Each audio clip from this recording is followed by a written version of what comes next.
Chat. I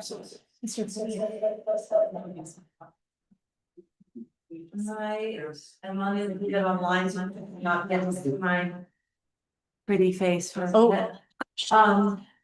We are ready. Good morning, San Miguel County. The time is 9:32 a.m. It is Wednesday, September 10th, 2025, and I am calling to order a special meeting of the Board of County Commissioners. Present in the room are all three commissioners, staff, one member of the public, and also Derek Padilla, who is here from the BLM for agenda item 7A, which we will get to shortly. We will begin now with a moment of silence for grounding and gratitude.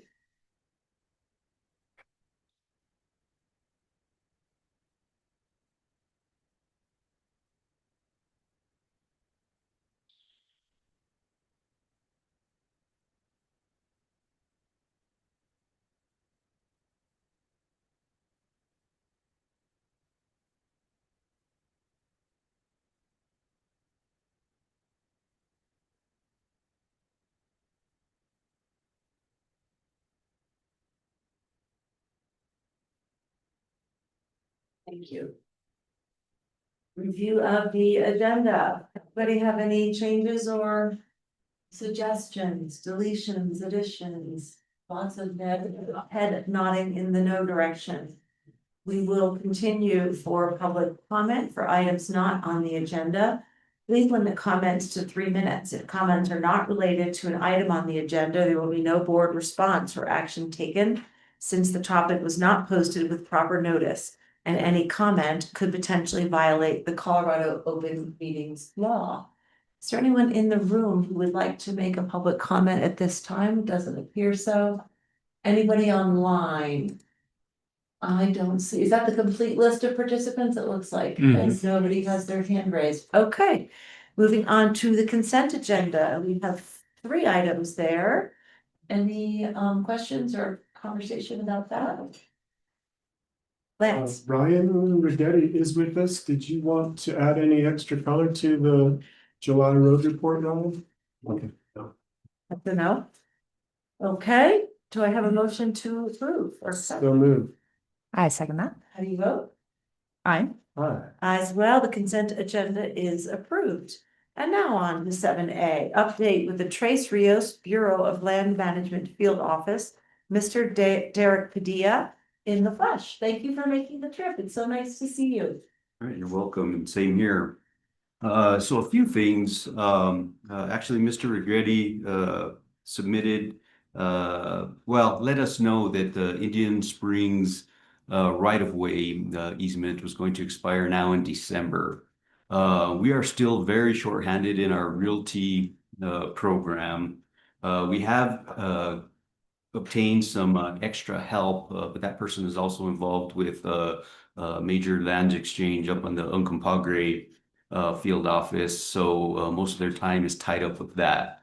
The fact that this was brought to our attention, prior to its expiration, just means that once we do get to it, we will, it will not incur any extra fees. Like if somebody were to come to us after the fact, after it expired, and said that, hey, my right-of-way easement has expired, I need a new one, and it was after the fact, we would have to go through the whole NEPA process, and there would be processing charges and things like that. But since the county has brought that to our attention prior to its expiration, that will not happen. And at the same time, even if it does, technically expire, it will not be expired. We will still, honor the easement, and it will continue to be in place until such time that we can formally get it reissued. And at that time, we'll get together with you all to get what is needed to get that final process. But hopefully we'll be able to get to it, prior to its actual expiration. But you would still get, the bill and things like that, even if it has expired. We unfortunately have a backlog of about 120 of these permits due to a lack of staff within our realty program now it's going on 3 years now. So I just wanted to give you that heads up and not to worry, in the event that we don't get to it, by December of this year. And if you'd like something in writing to that effect, we can do that as well. Do you think that would be necessary? Ryan's coming up to say something. Yeah. Ryan, Ryan with Road and Bridge. Yeah, no, I just, I was actually a question I was gonna ask Derek if he didn't bring it up, but, just on the status of that. So this kind of came up, just for background for the commissioners, about, in a lot of cases, it's about every 20 years or so, we have right of ways, through BLM land for bridges or through road easements or small sections. And then that weren't part of the RS 2477 filing. And so those, we're renewing on a 20-year basis. We typically get a notice of renewal about 90 days prior to when it's going to expire. And the last one that we received was for County Road T11. We filed the new paperwork, but it was right there at 2020, and we all know what happened during that time. And so with everybody being home, I think it sat. We had to mail in the original, and so it went in through the mail, and I think it sat in the mail on someone's desk until after the expiration date. So we're still working through that one from 2020. And so that's why when this one was coming up this year, I thought we would just reach out and just kind of get ahead of it, because I knew that they were still having some issues with their real estate specialist and filling that position, and that they were backlogged, still trying to catch up. So this was just kind of reaching out to try to get ahead of it. And so we're going to continue. We'll just continue doing this. We did get an email back from BLM saying that they've received it and they're in receipt of that. So for our purposes, we'll save that in the file. And if that suffices, I don't see that we actually need something more formal than that, unless you guys would like something more formal.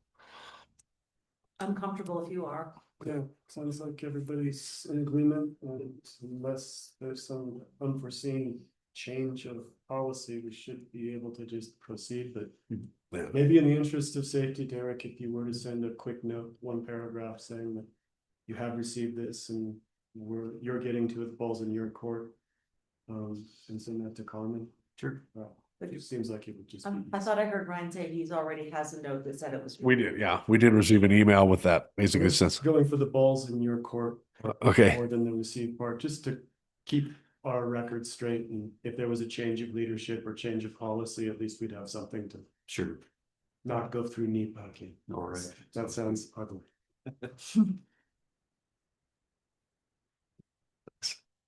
You can hang out there if you want. Okay. All right. Next thing I was going to talk about is just a real quick recap on our fire season. We did have several single tree type incidents, across the county landscape within the Tres Rios field office. Fortunately, there's nothing of consequence that developed from any of those fires. We were fully staffed, this year as far as our fire program went, and brought in quite a bit of resources from around the country to assist when we were at our highest fire danger. And then, Egner Fire Department, was a good partner, and we're able to get on a lot of the incidents even before we were able to get there, and secure them, sufficient enough so that by the time we got there, there wasn't a whole lot more work to do. So really appreciate all their help.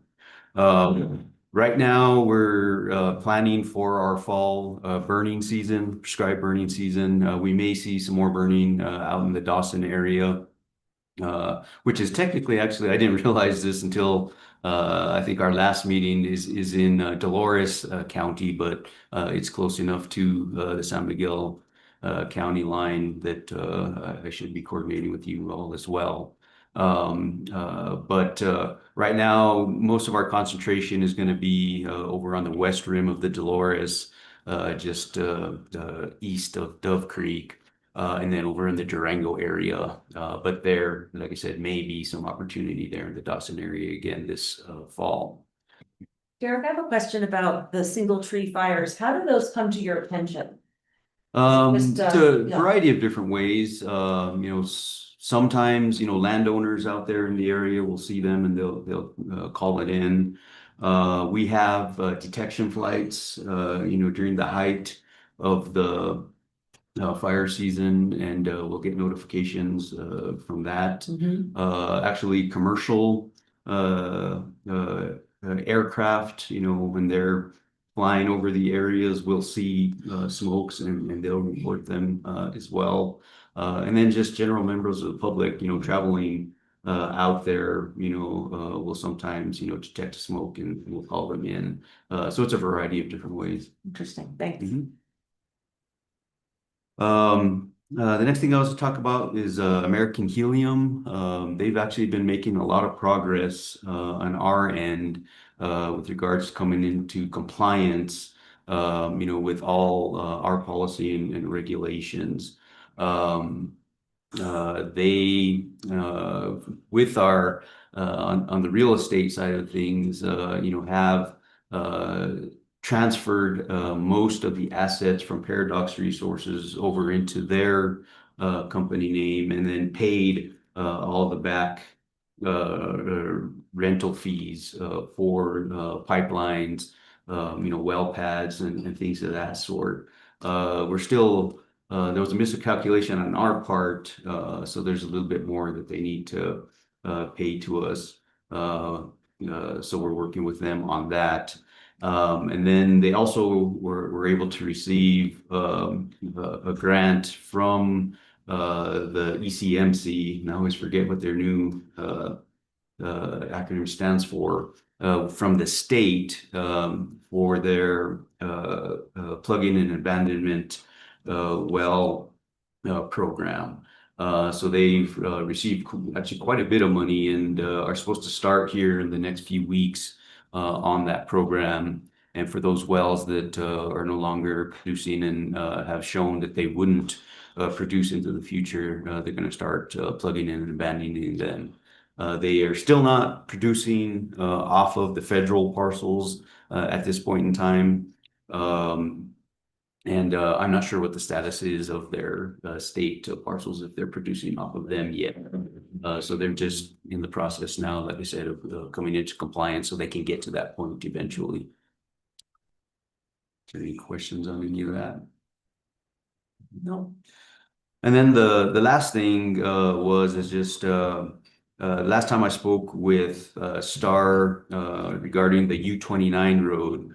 It sounded like there might be more of a desire to look at timing restrictions versus reroutes, and I was just wondering if if a final decision had been made on that, or is that still in discussion?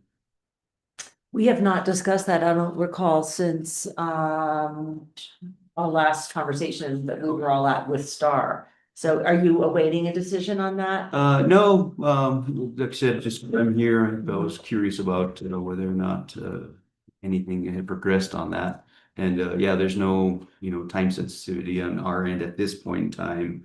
With regards to the travel analysis planning project that we had going, that's still currently on hold. Other than we're doing a lot of data cleanup so that once we get to the point of moving that project forward again, that things will be looking good from a data standpoint. There was a lot of discrepancy between our database, the county's database, and then what's actually out on the ground. So we were able to get about $25,000 to have a couple of staff go through it, very well using, the different aerial imagery data sets available to us to bring all those things into alignment. And we'll share that information with you all once we're complete on our end. And that is data regarding the roads themselves. So we had a pretty good, data set for the federal side of the house, because we did a pretty extensive inventory back in 2015. But we didn't, inventory the county roads, because they're not our jurisdiction. But then when we started looking, at, our data sets and where our line was versus where the county's line was versus what's actually on the ground, in some cases, there was discrepancy between, all three of those things. Due to the lull, we took the opportunity to have, like, there again, a couple of staff, take a really hard look at, Dolores County is where we had, the biggest issues, but we're also taking a look at, San Miguel, County roads, just because we're going through that process. And, if there is any discrepancy between, our data, your data, and, Google Earth, is one of the data sets we're using. I'm not sure what else we're using. We'll, highlight that, and then, we'll let you know, so that if there's a need for correction on your all's end, well, you can, already know that this piece is, not showing up right in your data set, nor ours. And, like I said, we'll share that information with you all. Thank you. And, that's all I had, unless there was any questions on anything. Lance and Galena and staff, did you have any different memory than I did about the rerouting of U-29 versus the travel restrictions? I know we didn't make a firm decision, but I do recall that we were not particularly interested in rerouting that road because it was going to be so expensive. I agree with your recollection. I think Ryan may have another input point there to confirm that that's where we were headed.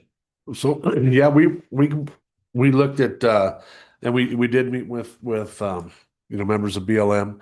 I don't remember exactly the names offhand, but, yeah, we did sit and we did, discuss the options, the different routes, and kind of, I guess how important it was. And I think the amount of sage grouse that are out there, I think that played a big part into how into how important it was to get it done right away. And it wasn't that it's more like it's potential habitat or suitable habitat for future programs. And so that's kind of what we had looked at, is that we could kind of take a step back and look at something that we could do on a long-term level. And in rerouting roads, abandoning certain roads, those are all discussed, but there was no plan that was set, or there was no one specific area that we were looking at going. Even with the vacation roads, I know that there were certain features, like BLM has a well out there that's, I think it's on a little piece that still needed to be accessed. So there were a lot of different caveats that we kind of looked at and discussed, but we didn't come up with one specific idea or plan that we thought would be better than the other. I think that in my Gunnison sage grouse knowledge, the spring is the most critical time for them to be undisturbed if they're gonna be out there. Yeah. So if we could make a decision today for Derek, we could get the signage, we could get the closure official, so that come April mid or whenever that critical time is, we'd be prepared to give the birds a break if they happen to show up. Commissioners, would you be comfortable with just making that call? Because we can always come back and revisit the expensive reroute option if birds arrive, or if we all suddenly have money and manpower. But for right now, this felt like where we wanted to head anyway, so I don't know that we need to discuss it a whole lot more. Let's just do it. I just wanted to make you aware, Star was having trouble logging on. She's now on the meeting. And I've been texting with her about this part of the discussion. Okay, should we hear from her? This I think is- that'd be good. Star, where are you? Hello. Sorry about that. It's okay, nice to hear your voice. So when Ryan and I had this discussion, I'm sure he's explained to you all the historic piece of closing the road, and that coming from the oil and gas being able to fund it. Obviously, it's expensive. The bird counts are down, and when I jumped in, thought I heard you all talking about just a seasonal closure. Yes. Yeah. I'm not sure if I thought that the issue with the seasonal closure was access for landowners and then that being as a through road. I remember that as well, Star, that we had some concerns about closing the road for the public and Right. owners. So I think we have, let's take this in two parts. One is, do we want to reroute the road? And I think we've decided no. Is that correct? Currently, I mean, per our previous discussions, we landed on the cost was Exactly. pretty high, and because the bird counts have been low in recent seasons, it seemed like a lot of money for potentially not really making much benefit for the Gunnison sage grouse. I recall that as well. Okay, Yeah. so that's off the table for now unless we have a repopulation or a population surge. So then we're talking about seasonal closures. So then this part I don't remember as well, the conversation about about human beings and commercial enterprises needing to use the road. Can we So- revisit that? I seem to have some recollection, and I could be totally off base here, Ryan, but that there is an alternative route that users, specifically ranchers, could utilize there. Am I off basis with that? I recall there being kind of like a further north route that could be kind of circumnavigate the area. The north route goes into Montrose County, but that has to connect through U-29. There is a south route, but it goes across private property and a private road. So you'd have to get permission from the landowner to use that road for a public purpose. And then the other route that we looked at, we would have to actually construct a short section to connect the BLM road to the county road and then reuse existing BLM road to reconnect to a county road. So there was kind of those three different options, but or those two different options. But yeah, I know that after the discussion, yeah, we didn't. There were no decisions made, or we didn't. There wasn't anything we were going to move forward with to say this is the route that we're going to suggest or we're going to go with. Can you talk to us a little bit about the implications of a seasonal closure? I think I've spoken to Gunnison County a little bit about this, not in great detail, but a little bit. And speaking with them, that they said that program has worked well. That they made sure that anybody that has an interest or an in holding, that they all had access to the gate and were able to open and close it. So it had minimal impact to them. As far as the recreation users, they could still use the roads on foot. It was just, I think, mainly just vehicular access that was restricted. Okay, so a landowner would still be able to go through the gates. Absolutely, yeah. Oh, I see. It would just be locked and they'd have to unlock it. Yep, they would have to lock it and unlock it. Okay, and public access would be only on foot. Yeah. I see that Star has her hand up. Yes, Star, please. I think this question would be for Derek. If that were on the table to do a seasonal closure, knowing that we do the maintenance on the road, but a closure that would affect public lands on either side, what would that require from the BLM? I don't know that, the commissioners today making a decision if that's something we wanted to pursue, but I don't know that we could actually make the decision to make that happen, considering it would close off access. Yeah, so for us, because the area that would be closed would actually be mostly on private, or it'd be all on private land, where the closure would occur. We don't have, a role in the decision making part of it. With regards to the impact to access to public land, as has been discussed, there are other access points if people really wanted to get to different parts of that same area other than using this route. So it wouldn't be cut off. They would just have to travel longer. The time of year when it would be closed, we don't get a lot of use up in that area. So we would support it. In speaking with my wildlife biologist, though, he's just of the opinion that, since the bird count is zero, it's not a few birds, that he's, wondering if that's, worth it at this point in time. Although, there have been other instances elsewhere where, birds have not been present and then all of a sudden they did show up. He said, but, that's been a pretty rare situation, and it's been in areas where there is a large population, much closer than what we have here.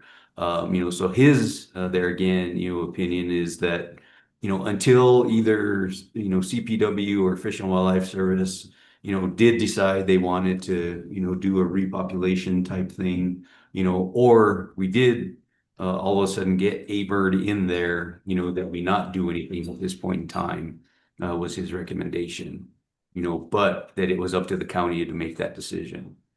Because originally, this was brought to us as from our assistant director for what was her title? That the county really wanted to see, some movement on U-29. So that's why we've made it, a priority for ourselves.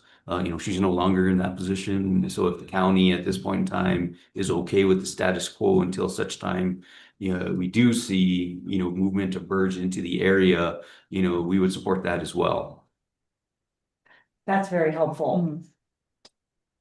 I think based on that expert advice, I'm gonna change my mind, and instead of trying to push forward on changing a designation, I think letting the status quo sit sounds just fine. Knowing that if birds were to show up, if it's moved pretty swiftly, and hearing what you said about the landowners will continue to have access no matter what, and that there's very little recreational public traffic during that time of year that the birds are most sensitive, doesn't seem like the juice is worth the squeeze. I agree with that. And I think just keeping tabs, and I've been attending the Gunnison Sage Grouse working group meetings. So can certainly get those updated population numbers so we could revisit that when the Thank time you. comes. Okay, I agree with you too, so I think we're set. Thank you for bringing that up again, just so that we could kind of close that word, so we need to open it again. Sure. All right. That's good. Terrific. Anything else from the Trace Rios office? See, Mr. Tooley has his hand up. I don't know. He does indeed. Okay, we have another minute before we need to move on to our next topic. So Mr. Tooley, would you care to comment on the U-29 road? You have 3 minutes.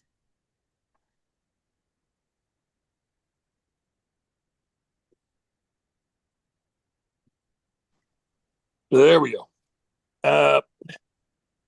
So I've been following this issue over the years. I don't recall ever seeing the dates of the closure, the cost of the reroute, or the specific routes proposed. And I haven't. I'm not paid to be doing this, but as an informed citizen, I don't recall seeing any of that or any notice on this decision or lack of decision, as it may be. And just secondly, that when it comes to finding the correct location of roads, the satellite data, the Google Earth data is definitive. I was doing that back in 94 or 95. Thank you. Thank you. All right. Well, thank you for being here. It's always nice to see you, and we'll look forward to our next visit in 3 months. That's our interval, right? Correct. Okay. Thanks. Have a safe drive. Enjoy the area. Yeah, I wanted to say thanks for making the trip all the way up here. You're welcome. Thank you, Ryan. Okay, this is a moment we've been waiting for quite a while. Not that you're late at all, but we're just excited to have you here. This is item 7B, presentation and final report of the Behavioral Health Strategic Plan by the Stedman Group. And Grace Franklin, as we all know, has been leading this project, our Director of Public Health. Thank you. And Burke Fishburne, I believe, is online. I don't see him in the room, from the Stedman Group. There you are, Burke. Would you like to unmute yourself? Nancy's unmuting too. I know we have PowerPoint slides as well. Who's gonna run that for you, Grace? If he can share this screen, is that possible? That would be great. Should be able to share and show the screen. Okay. And while we're waiting as well, I just want to acknowledge a lot of the folks from the steering committee that came for this support. So really excited to see everybody here for the conversation. Me too. Thank you all.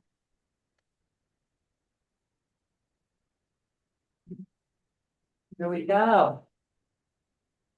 Okay, oh, there we go. I was gonna say I wasn't able to turn on my video, but I see that I am now.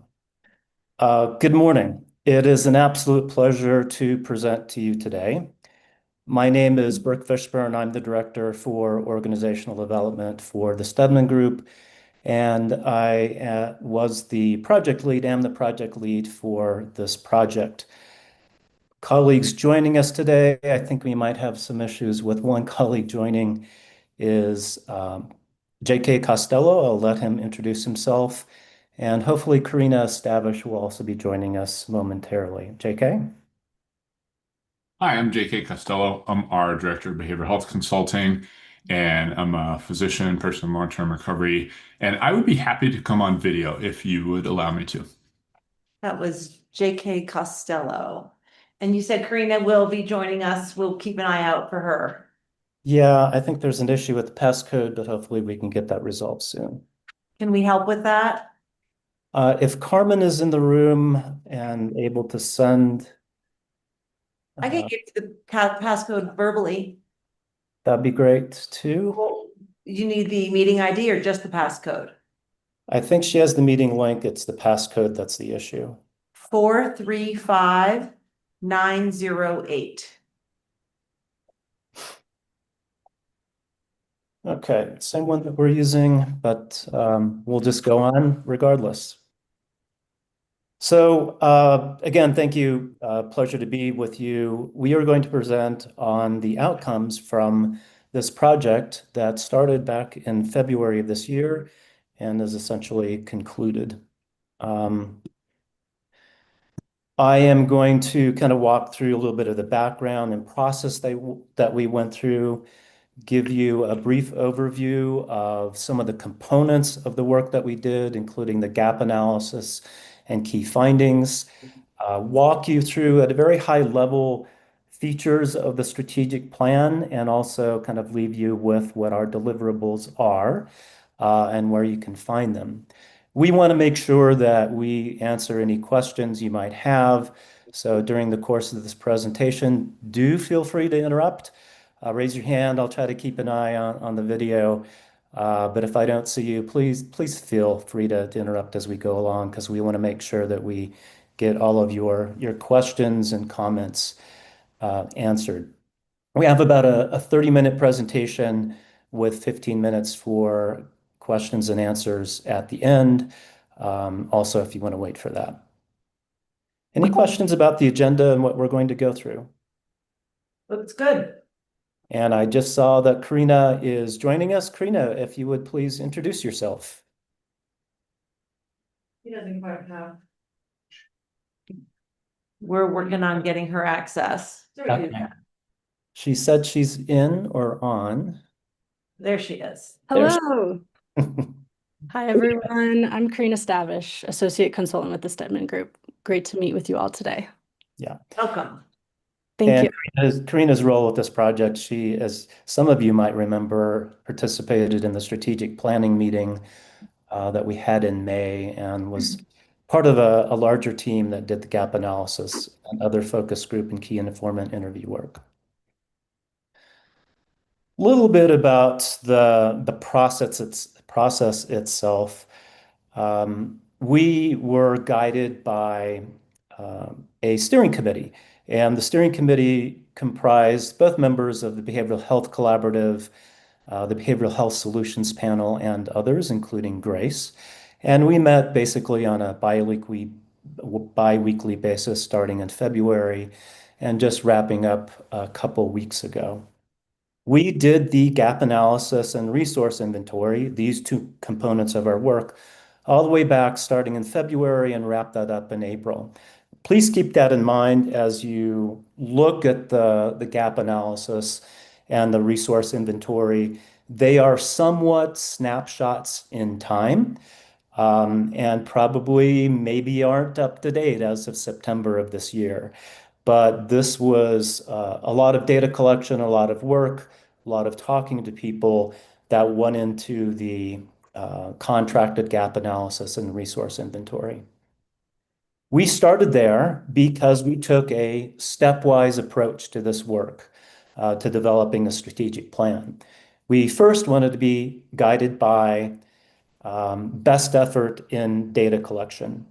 On the basis of the data collection, the gap analysis, and resource inventory, we developed inputs for the focus groups and key informant interviews. We wanted to enrich that gap analysis by talking to people, and we talked to a lot of people in various settings, focus groups, interviews. We traveled to Telluride and Norwood back in March, then again in May, where we talked to people, and these were in various settings. On the basis of the gap analysis, the inputs from the focus groups and interviews, we then developed a strategic plan framework or a benchmark. Another way to think about it was a straw man. We wanted to present this to the folks who participated in the May 29th meeting as a starting point for discussion. And from that meeting, we got a refined strategic plan and started to develop a lot of detail that went into the strategic plan. Then from early June through August, we went through an iterative process with the steering committee, other members of the Behavioral Health Collaborative and Behavioral Health Solutions Panel to review the strategic plan draft. And the product that you see today is a result of all of that effort. As you know, we're presenting to you today. We'll also present to the collaborative, I believe, on the 18th. So that's a little bit about the process that we went through to get here. Just want to leave you with this final plan, and all the components of it are very much grounded in data, shaped by the community and very much your community's strategic plan. Any questions about the background and process before we go on? Nope. Not for me. Karina is going to kind of walk you through, again, at a very high level, some of what we found in the gap analysis, including findings and recommendations. Karina. Yeah, thank you, Burke. So to start, we developed a resource inventory to catalog all substance use related prevention, intervention, treatment, and recovery services available in San Miguel County. The resource inventory also includes links to sources where secondary data for San Miguel County can be accessed, as well as a list of behavioral health providers in the county categorized by licensure, services offered, contact information, accepted insurance types, and location. The inventory was developed in February and March of this year. This resource, as Burke was saying, is also a snapshot in time, though we did extensive outreach to ensure that all items were as accurate as possible at the time of data collection. We recognize that things change quickly. When reviewing the inventory, if you do come across something that is out of date, please let us know and we will update the information. Next slide.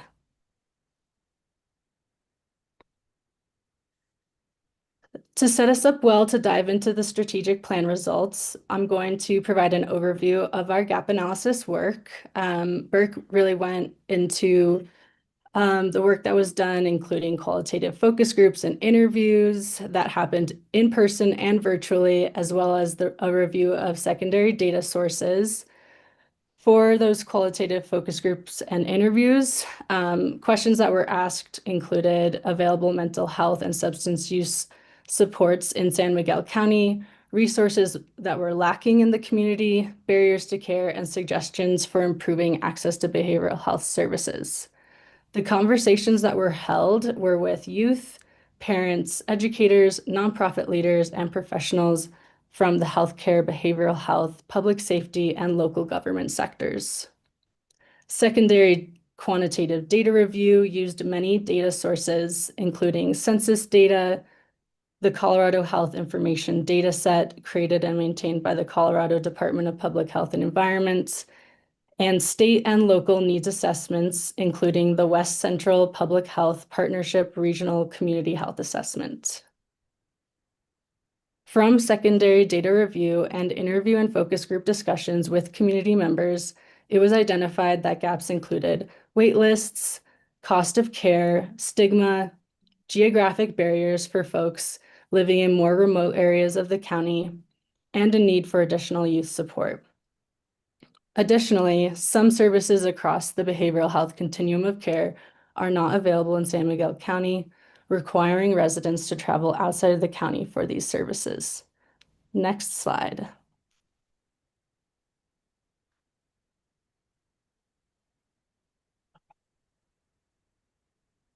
Other identified gaps were a need for more Spanish language and culturally responsive care for the Latino community, including more providers who reflect the community, as well as a shortage of behavioral health workforce in general.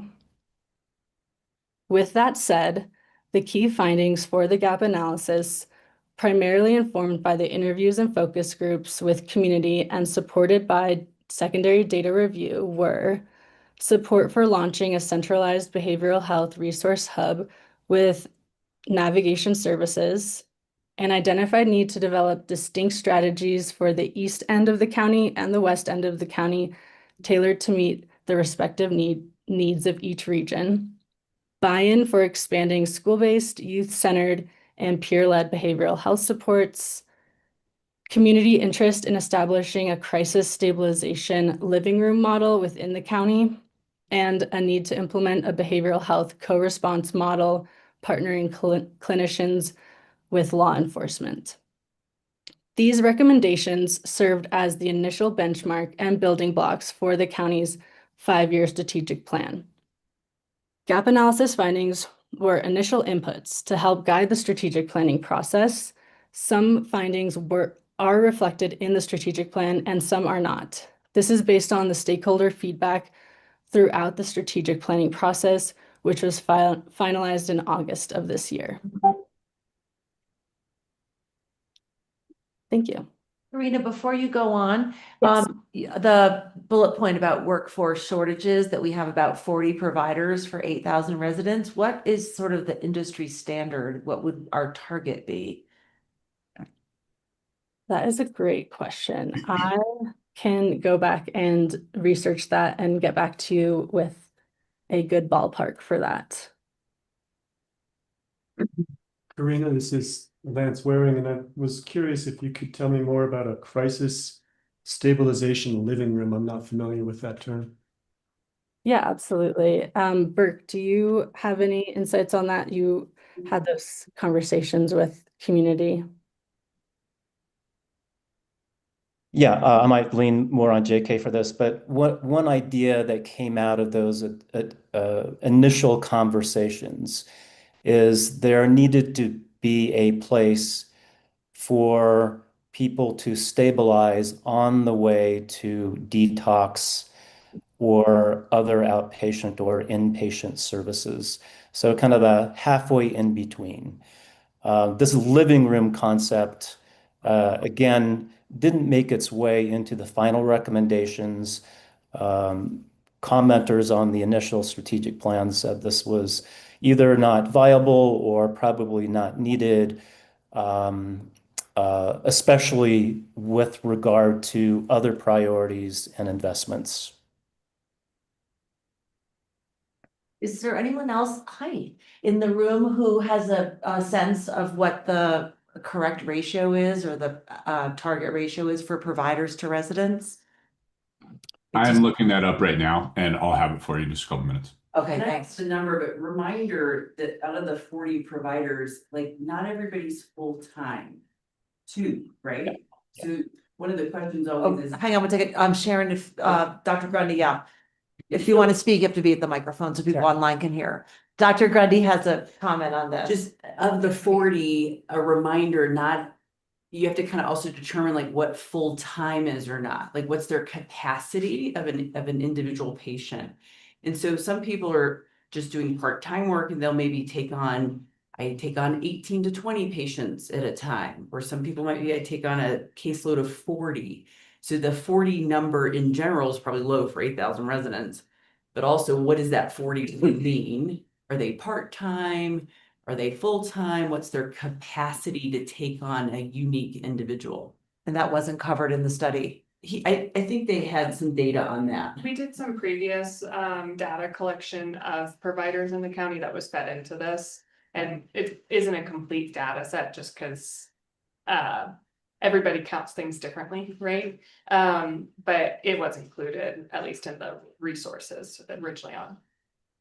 So I guess the point really is that we don't have enough, but we don't know how much we're short, or by how many we're short. Is that? I can speak. So I'm Mandy Miller. I'm on the solutions panel and the steering committee.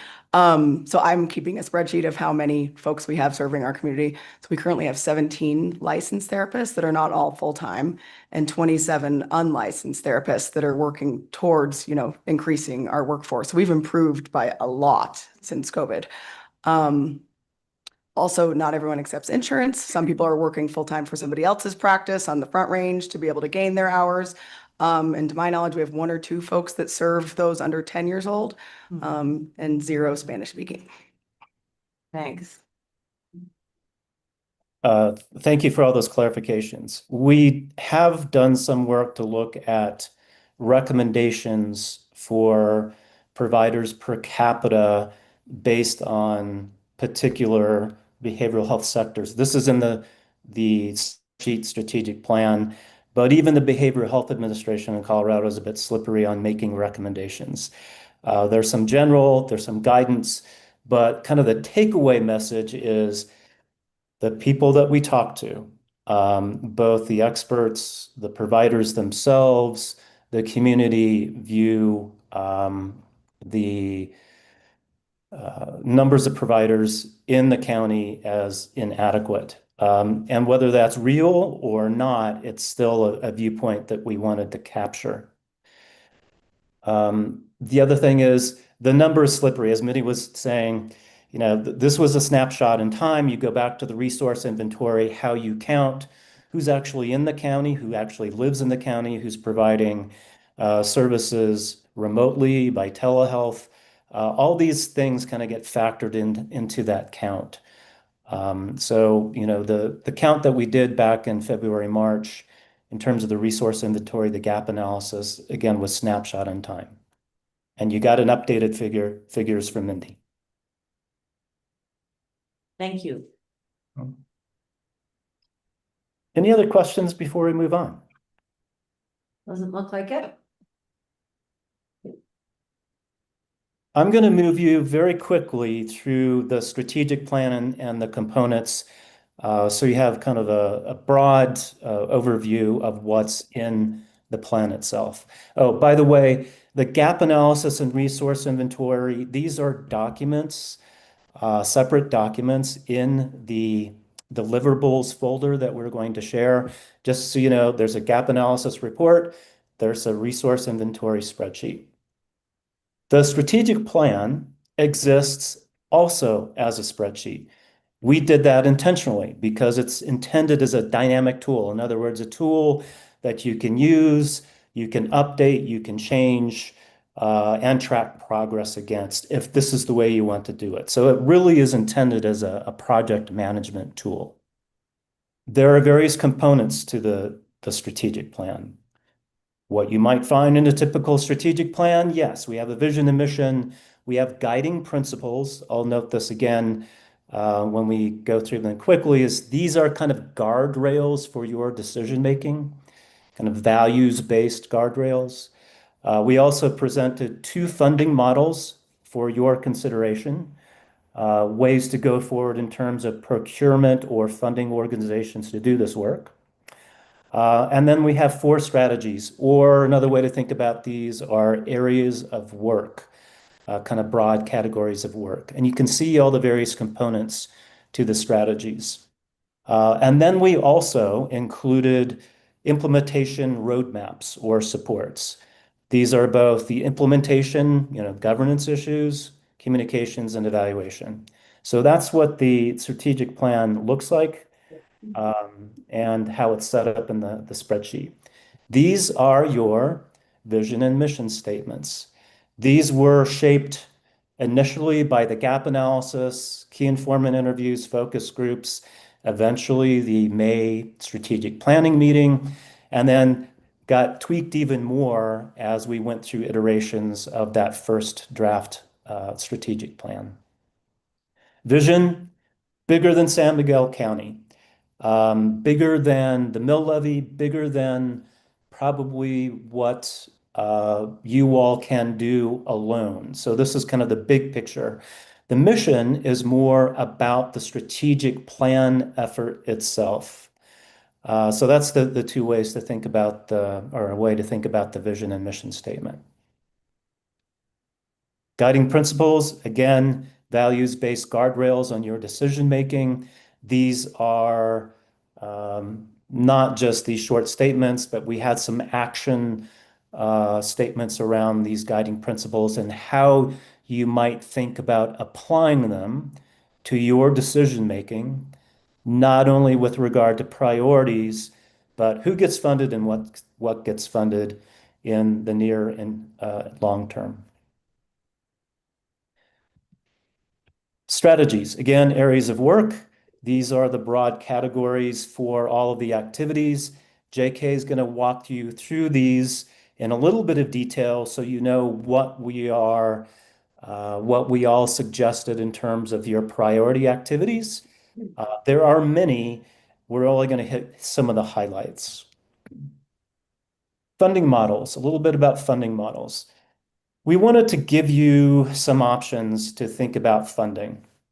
One is to, on a strategy basis, fund maybe some key partners to take on very broad categories of projects and actually act as the funding agent.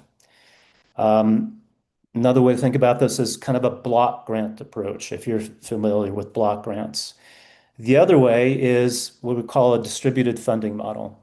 And this would be a situation where the county is actually going out with notices of funding availability and handling procurement for lots of different projects. So the strategic implementation, you hand off to a handful of other organizations to kind of run that process. The distributed funding is more the county takes on all those responsibilities. And so as you take on this decision, it's not necessarily an either or. You might try a blended approach where you do a little bit of one and a little bit of the other.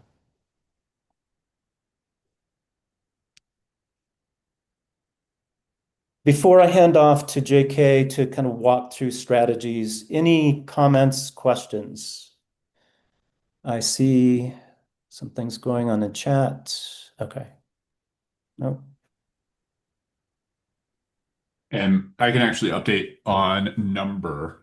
So a few different ways to measure ratio.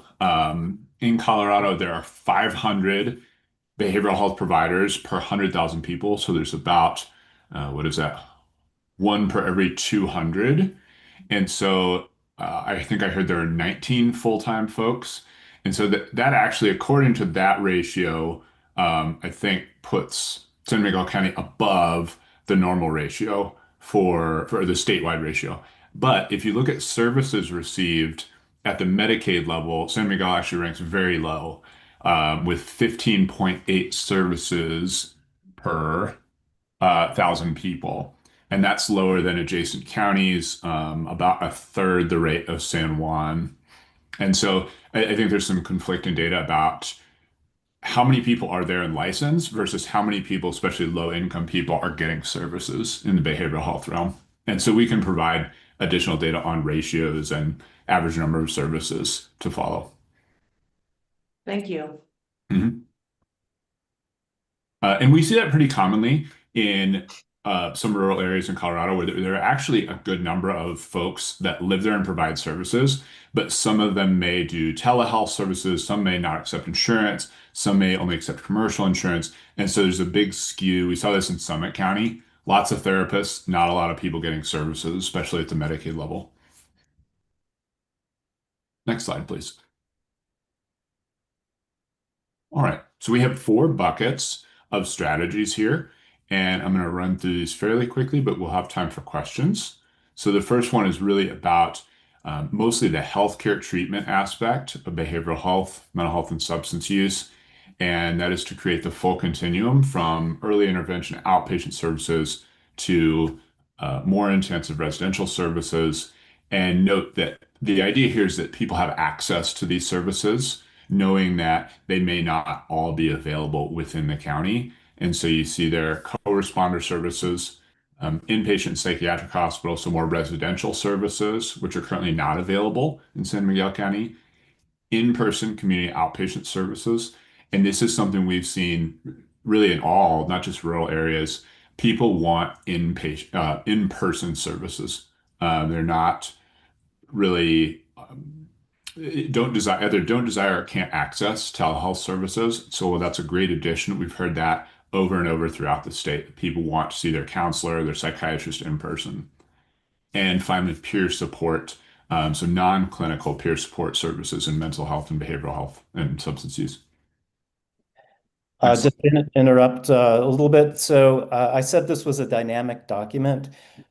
We continue to have conversations about what's in the strategic plan and what's not. And in current or kind of more recent conversations, we're looking at recommending co-responder services, but not 24/7 co-responder services. Sorry, JK, please. No problem. And I would also note on inpatient, a nearby county, La Plata County, it's quite a bit bigger, did a pretty in-depth assessment of their capabilities to render residential services and found that they were not able to do that at a price that was acceptable to them. And so note that there are a lot of counties in Colorado that are looking for substitute services. And so they have developed sober living and some other 24-hour services that don't fall into the treatment category, but still are more sustainable financially and workforce-wise. JK, before we go to the next slide, could I pose a quick question about your comment that folks can't access telehealth? Is that a technological problem, or is that a just desire for human contact? Yeah, a great question. A little both.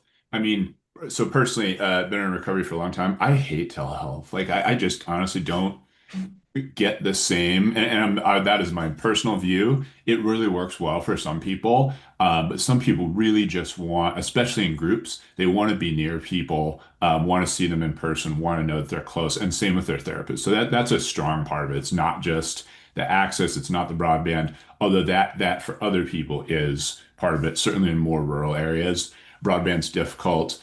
I've had this happen too. I'm sure we all have. Video gets disrupted, and any type of therapeutic connection is just really out the window when there's a lag or when you can't, somebody's video is in and out. Those small things make a big difference when you're talking about those intimate subjects in behavioral health. Thank you. I have a quick question about the hurdles and challenges with a 24/7 co-responder service and program development. Do you all have suggestions about how, like, a model that might work that other counties have implemented that is financially viable, i.e. like number of co-responders on that actually can make a difference in any given like time span, week, and working that into a budget? Yeah, a great question. I mean, there's a bigger question of, is co-responder financially viable, period? Because there are not, as I'm sure you've seen, Medicaid reimbursement services to the level that is needed to have a co-responder on. There's no sustainable funding from the state that I'm aware of for co-responders. They've had some ad hoc grants, And so co-responders all over the state are really a patchwork of opioid settlement, city funding, county funding, external grants. And so, I mean, just that's a problem with the larger realm of co-responders, that there is not one funding source that is that's not, frankly, the county or the city funding it. Time wise, yeah.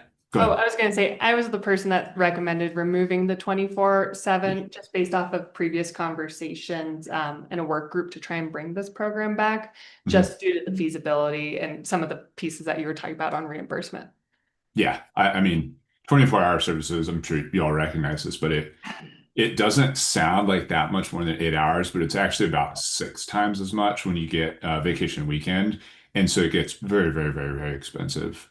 And interestingly, Denver has done a lot. They've published all their hours, and I always thought, oh, co-responder, people, things happen at night, and really their busiest hours are 9 to 5. And so they've published days of the week and hours, and obviously rural area is probably different than an urban area, but that's the most comprehensive guide to when co-responder services would be most popular and most effective. So we actually had I don't know how deep we want to go into co-responder, but we had a work group that assembled and worked for months on trying to sort through a co-responder program. We finally threw our hands up. I guess it was over the winter, because we just didn't feel that we had the enough, what we call it, calls, I guess, to justify even a full-time, 40-hour week program. And I was kind of hoping that this plan might come up with an alternative for us, a suggestion for how to structure or to meet that need. But it feels like this is a bit higher level, at least what we're seeing today. Is that anything that you all were asked to do and would be prepared at some point to help us with? Is that, or are we at a different sort of level here? The intent of this was definitely high level. Yeah. Of what are the biggest needs. Well, we already know that this is a need, and now we need to figure out how to. I mean, I can speak up. A suggestion was made, this is Mandy Miller again, to take your school-based therapist so that they are officed at the school, and then they can work with the school resource officer. So a lot of the calls that are crisis calls tend to happen with school age and with families. So this is happening in other counties. So you have your school-based therapists that are also your co-responders. So they're full-time at the school, but then they can also get called out for co-response during their workday. Huh. Okay, well, this group is gonna reconvene. We have some new leadership in the county that might prioritize this. So Mandy, maybe we'll include you. You weren't part of that conversation, were you? I mean, I included that input in this. No, but I mean, the group that was meeting with the. I was input in that as well. Okay, we'll make sure we hear it. That's new to me. That's good. All right, maybe I just forgot it. Okay, thank you. Sure. And I just want to point out, I know we're over time. We're okay with that. If you're okay with that, I think we've got about 10 slides left still. And I Okay, see Jenny has we her have hand up. until about 10:55. That would be ideal. We could cover questions and everything, but all right, anything else on this slide, commissioners or staff? No, but I do see a hand up from Jenny Thomas. Where do you see that? I'm missing that. Oh, the way the screen is set up. Okay, forget who Jenny Thomas is. She's a therapist. Okay. Norwood. I'm having tech trouble here. Jenny, hi, I know who you are. Thank you. Would you like to comment on this? Yeah, I just wanted to, I'm also on the solutions panel, and I'm also a school-based therapist providing services in our community. And I just want to echo what Mandy's saying. I think that is one idea, but I think either way, the underlying idea there is that we're not trying to bring in somebody who is exclusively doing crisis response. We're trying to capitalize on somebody already providing mental health services in our community that would be doing this as an adjunct or an add-on to what they're already doing. Thank you. I like that creative thinking, as opposed to a full program staffed with 2 people, 40 hours a week, which is what we had been thinking about. Okay. All right. Moving on to the second category is ensure access and quality of care for all. And this is for make sure everybody has access to healthcare as well as adjunct services like messaging. And so having evening and weekend telehealth slots is really important. A lot of people use evening slots Example, we work with a client who was actually mostly 6 a.m. to 2 p.m. and they expanded in the evening and actually built their client base by about 50%. So we know people love after work slots on weekdays. But again, it's not simple to do. People want to work 9 to 5, therapists and other behavioral health professionals, notwithstanding that rule. Telehealth access kiosks in rural or public locations. We know that some people either can't or don't want to do telehealth around behavioral health from home or simply don't have that broadband access. So telehealth access kiosks are one solution to that. People put them in libraries. Third one is Rural Residency Planning Grant. So this is a grant from HRSA, the Health Resources and Services Administration, which attends to rural health. And they fund really, I think, all the residencies, medical residencies in the US, and they provide planning grants to help build those, often for family medicine in rural areas. Next one is the West End Rural Anti-Stigma Campaign. And we've seen anti-stigma campaigns be really effective, particularly in rural areas. One I'd point you specifically to is the Solving SUD Together campaign up in Craig. And it featured local families talking about their history with mental health and overdose. And it's really changed the tenor of the conversation around behavioral health. And finally, interpreter services for behavioral health. We talked about the lack of Spanish-speaking therapists. Obviously, interpretation is not as good as a one-on-one conversation with someone, but it is really helpful and more widely available. Next slide. Next one's navigation and public awareness. Navigation, we're talking about care coordinators, other folks who help people find care that they need and determine what level of care is most helpful for them. And I know this is a problem everywhere. I still get calls frequently, at least once a month, from someone asking for help navigating a family member to care. And that is difficult because I'm not a professional at doing that, but also a big statement that it happens that frequently that people just don't know where to turn. And frankly, most of these folks are very well insured, sometimes even self-pay individuals who can afford to go anywhere and still can't figure out where they would send their loved one that's going to work for them. So this is even harder in rural areas where care is not abundant like it is here in the metro area. So the first way that we're proposing to help with that is a behavioral health navigation resource hub.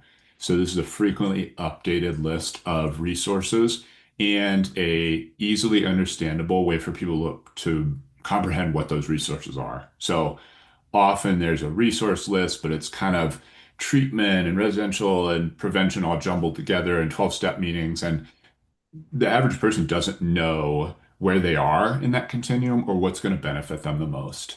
And so behavioral health navigation resource hub has to be frequently updated so the hours are correct, languages are correct, insurance is correct, and so that people understand what they're getting into when they make a call somewhere. Second, evaluate the current countywide behavioral health navigation role, community health work system. And so good news on this is there are a relative plethora of new benefits through Medicaid that will actually reimburse for navigation services.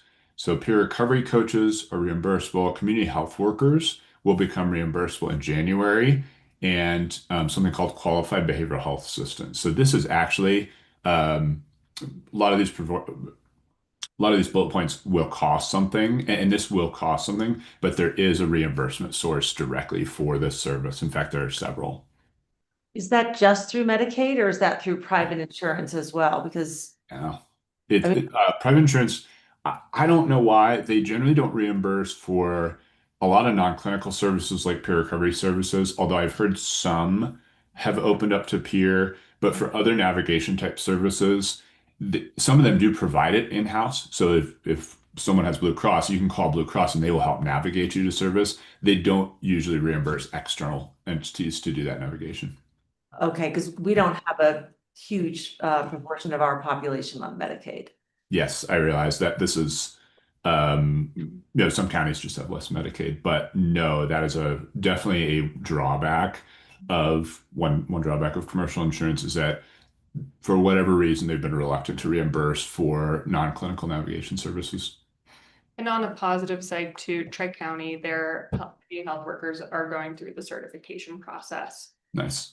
This is implemented, so. And they have a behavioral health navigator. That's what I thought, yeah. And despite what you hear about Medicaid, I actually sit on the board for that, and all signs point to reimbursement starting in January for community health work. So one bright light, I guess, in the world of reimbursement. Thank you for that good news. Yeah, there's not a lot in the work with the board, but that's one. Redesign the behavioral health fund application and outreach. And then finally launch a youth-centered resource navigator site. So we've had a couple commenters on the lack of youth services and talked a little bit about the living room, which is not just for youth, but that's a focus throughout the recommendations, is make sure that things are focused on youth. Next slide. All right. Last one is elevate community voices. And the first, you see there's host Comet. So for those of you who are unaware, Comet is changing our mental and emotional trajectory. There are actually somewhat similar trainings like QPR and mental health first aid. And the idea behind all of these is to help people, community members, non-professionals recognize, non-behavioral health professionals recognize the signs of mental illness and substance use in their peers, family members, and provide an initial response. So they all kind of follow that goal. QPR is more suicide focused. Comet is specifically for rural populations. And so it was developed here in Colorado through the university and has been really successful in Eastern Colorado. Second is establish a lived experience advisory circle, including people who've lived through substance use, loss, mental health issues, domestic violence. And third is the public storytelling event series, Behavioral Health is Community Health. As I mentioned, people telling their story is really the nature of behavioral health. It's the nature of reducing stigma and familiarizing people with behavioral health being somewhat normal and common and something that people can recover from. So I really like these community events and anti-stigma campaigns. And finally, getting feedback on the strategic plan, other behavioral health activities through a dashboard for community members. All right, and I'm going to pass it back to Karina for the next few slides. Thank you, JK. And I'll be going through 3 roadmaps that are also included in the strategic plan. To start is the implementation plan, and this is these are steps to be taken over the next 5 years to implement this work. And steps for the implementation plan include designating an entity to oversee the work, followed by this same entity making key decisions about funding and grant making. Additional steps for implementation include creating and releasing requests for proposals and grant guidance. So overall, this implementation plan offers a starting point and a blueprint for administering this strategic plan. Next slide. As discussed, the strategic plan also includes a 5-year evaluation plan. This plan outlines the steps and timing for evaluation, including tasks, responsible parties, and key metrics. Metrics include short-term indicators like program reach and long-term indicators like community well-being. This also includes steps for creating an evaluation framework, establishing grantee and project data collection processes, developing a public-facing data dashboard to track metrics, and establishing review points to allow for course correction and continuous quality improvement. Next slide. Finally, there is a communication plan included in the strategic plan outlining tasks to share and promote the behavioral health strategy widely to build community support, increase awareness, reduce stigma, and ensure transparency and accountability. Activities include promoting the vision and priorities on media platforms and in-person events, translating strategic planning materials into Spanish, establishing storytelling series where folks can share local stories of healing, providing quarterly briefings to the Behavioral Health Solutions Panel and the county commissioners, and engaging the public through forums to provide updates on milestones. The communication plan offers timeline, example themes and messaging, channels of communication, key audiences, tools, and actions to promote work being done in the community to advance behavioral health access, reduce stigma, and help every San Miguel County resident thrive. So that's a quick overview of those 3 additional tools.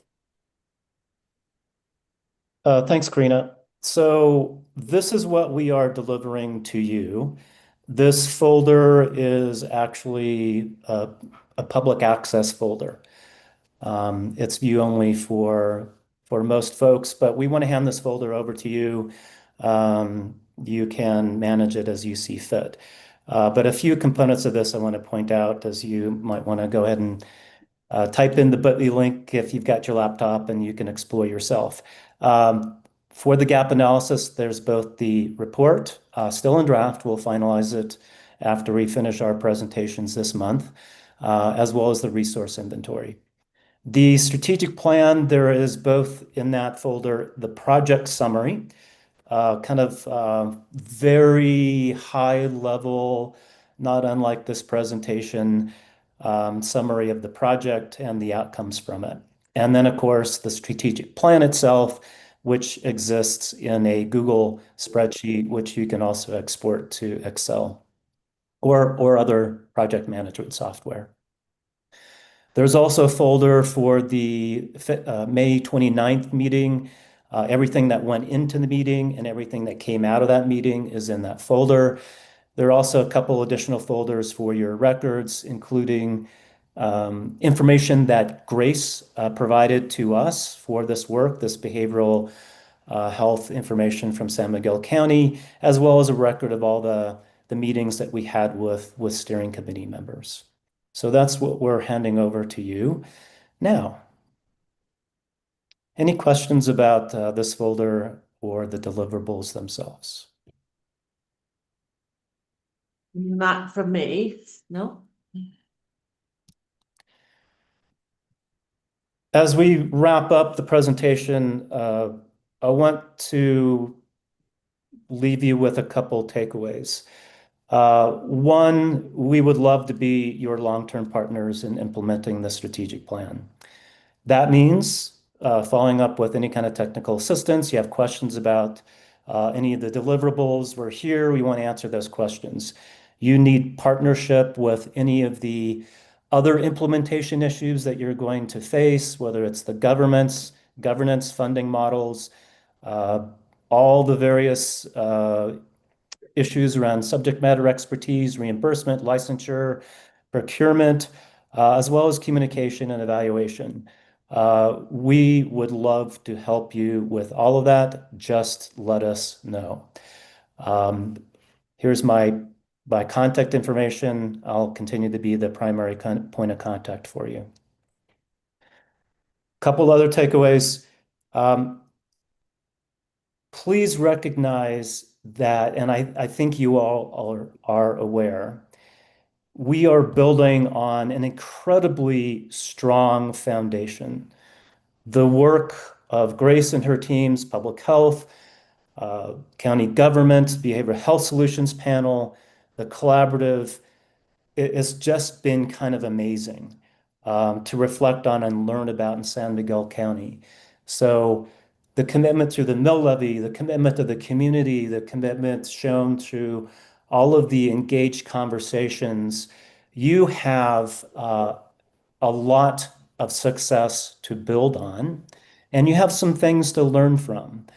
Just know going forward, there's been a lot of work, a lot of commitment, a lot of hard conversations, and that bodes well for your success in the future. Thank you to the solutions panel, the collaborative, the steering committee, Grace and her team, and all of the members of the community who engaged in this. It's been remarkable, and we thank you for your trust. We thank you for your partnership, and we wish you success with the strategic plan. And I'll end there. All right. I would just say too, so next steps on our side, we have the presentation for the Behavioral Health Collaborative, and the Behavioral Health Solutions Panel has been invited to this or the other meeting as well, but there's still work to be done before we launch it, right? It'll go live in 2026, really boots on the ground moving forward with the different strategies.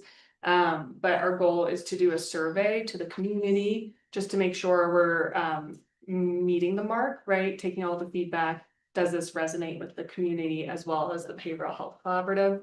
And then in the strategic plan, the like lead agencies, we still need to refine just a little bit, make sure everyone really understands what that means and how we're going to hold each other accountable moving forward. So I think from my side, this is the best foundation we can have. And over the next couple of months, there's going to be some working through those final details so we can make it actionable, not just a piece of paper that gets dust on it, because that is not the intent here. I know we have just 2 more minutes, maybe if 7, if we stretch it.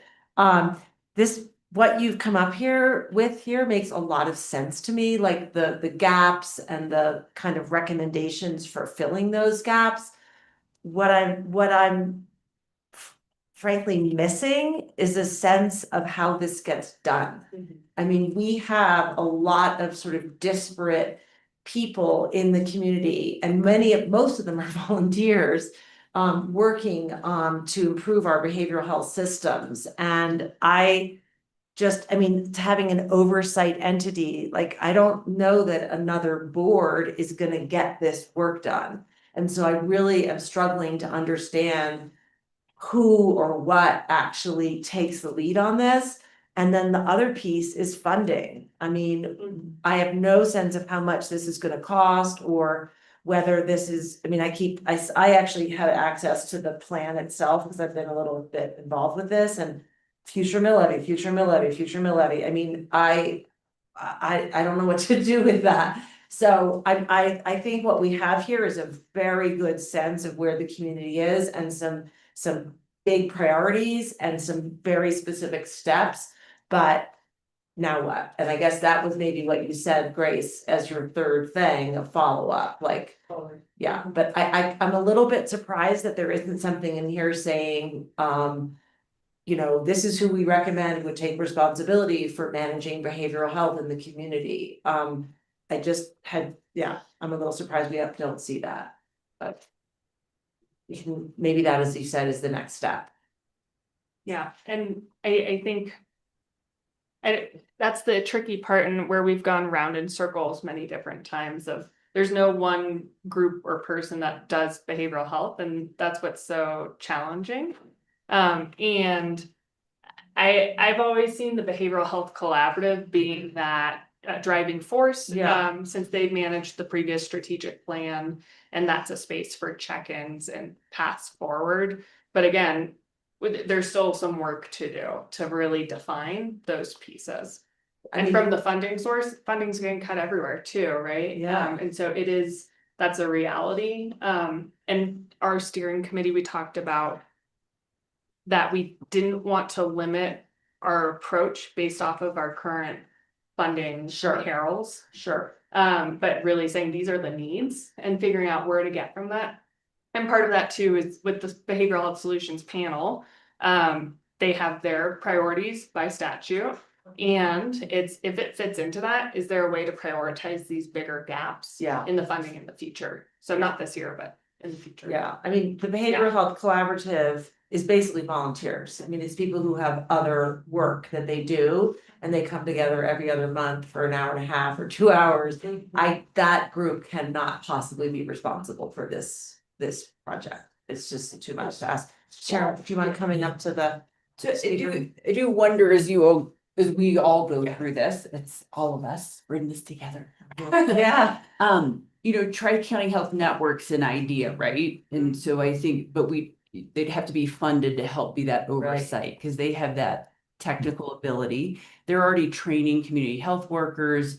They already have a a mental health navigator. They run all these Yeah. programs. So it's something to think about, boosting something that already exists. I do not think this is the work for a group of volunteers. I think we have to have this very structured. And there's a lot of data that does kind of stay missing. Like my understanding, it's 15% of the counties got Medicaid. That sounds about 8%. right, yeah. So it's about 1,200 people. And our numbers are low there, but it's a skewed number because there's a large percentage of people who utilize other avenues to pay for their behavioral health care. So none of that data gets tracked very well. People who utilize the behavioral health solutions panel, Tri-County Health Network follows that data closely, but there's like data missing there. And when you look at, so I chat GPT'd it, like what's a number that you should have per 10,000 people or whatever. There's like 26, but that actually includes higher ups too, like a psychiatrist, a psychologist, which we have none of. There's very few in the whole region. And just a reminder, like telehealth is actually a super important. When they've studied it, 30% of people actually prefer telehealth. There's different modalities, but telehealth's been huge for us to get specialty care, to get Spanish speaking care, like eating disorders. It's like such a specific thing. But I think there's a big avenue there that if Tri-County had the capacity, they may be. And then I'm going to throw out there, and I have my board president behind me who might not like it, but like a really long-term future is, if you watch what Vail Valley did, is they took over this. So, and I love Access Health, but and they get Medicaid dollars, but it's very little staffing up here, right? And they get funded to cover this county, but I think they cover 11 counties. And so They're very stretched. Yeah. Yeah, and so, but can we take that on and utilize those dollars ourselves as a county or whatever is designated to us? I don't know. That's what Vail ended up doing. Yep. But eventually, is they had public health take it on, then they had an organization take it on, and then Vail Valley's taken it on, because overall, and everybody's already heard me say this, it drives me nuts that somebody has Blue Cross Blue Shield and nobody's ever billing them. No, somebody has United and nobody in the community is billing them except for maybe 4 of us. That's horrible. They're walking away scot-free without ever paying for behavioral health. And they don't actually know we have a problem, because that's the only way insurance companies interact with us is they collect data on charges. You become just a charge number. But Tri-County might be that stepping stone, but a larger medical organization might become something in the future as we look at our services that we provide in a new facility. Is that something that we haven't really looked at? And does that need to be a part of our strategic planning for the Telluride Regional Medical Center? And again, Paul might be upset with me saying that, but That's okay. But I can think about, because we can build. Yeah. Like we can actually do the billing that needs to happen. I don't want to take it out of private practitioners either, but like there's something there to be said for community health worker billing and all that stuff. Yeah, exactly. Offer accepted. Thank you very much, Dr. Grundy. I'm just gonna chime in for a minute. Please, So that seems like it could be a potentially good solution. I'm just thinking about the piece that was brought to light here about geographic isolation and thinking about the entirety of the county, people spread out that would be very far geographically from Telluride Med Center, right? And thinking about like potential satellite support. Yeah, right. Look at a regional thing. Yeah, right. You could certainly. And that's how Access does it, right? They have a little office in Norwood up here. You have a mobile thing going on, again, telehealth, etc. Right. Yeah. We just thinking about that true outreach. And medicine's such a mess right now. Like we should be all collaborating together and trying to figure this out with UMC and whatnot, because it's going to be very difficult times financially for places. Yes. Okay, sorry to open up that kind of larger conversation, but I do think it is the next step. And maybe I know Burke and his team are going to be at the Behavioral Health Collaborative on the 18th. And I don't know if there's time enough for us to start to have that conversation about, or we have it following that. Can I speak up really quickly? Yeah, please, Um, Mandy. So Haley's on from Axis and she said she's not able to chime in, but I didn't see there's her some hand. key players that are listed in the strategic plan in UMC and TMC and Axis and the school districts, Bright Futures, right, System for Terrace. I would highly suggest that you gather those key players rather than the collaborative. We've all given a lot of feedback and I don't know that we've all been around a table to discuss like what you're saying. What can it look like moving forward? What can funding look like? What is everyone's capacity? Because right now the strategic plan is these are great ideas. But I don't know that we've met to talk about what it might actually look like and the way things are now because the climate has definitely changed in the last few months. Right. So, Okay. thanks. Thanks, Mandy. Haley, did you want to chip in or chime in? Because I know we've been talking about your organization, for which we are so grateful. I think you've been made co-host, so you should be able to unmute. There you are. Hi. There.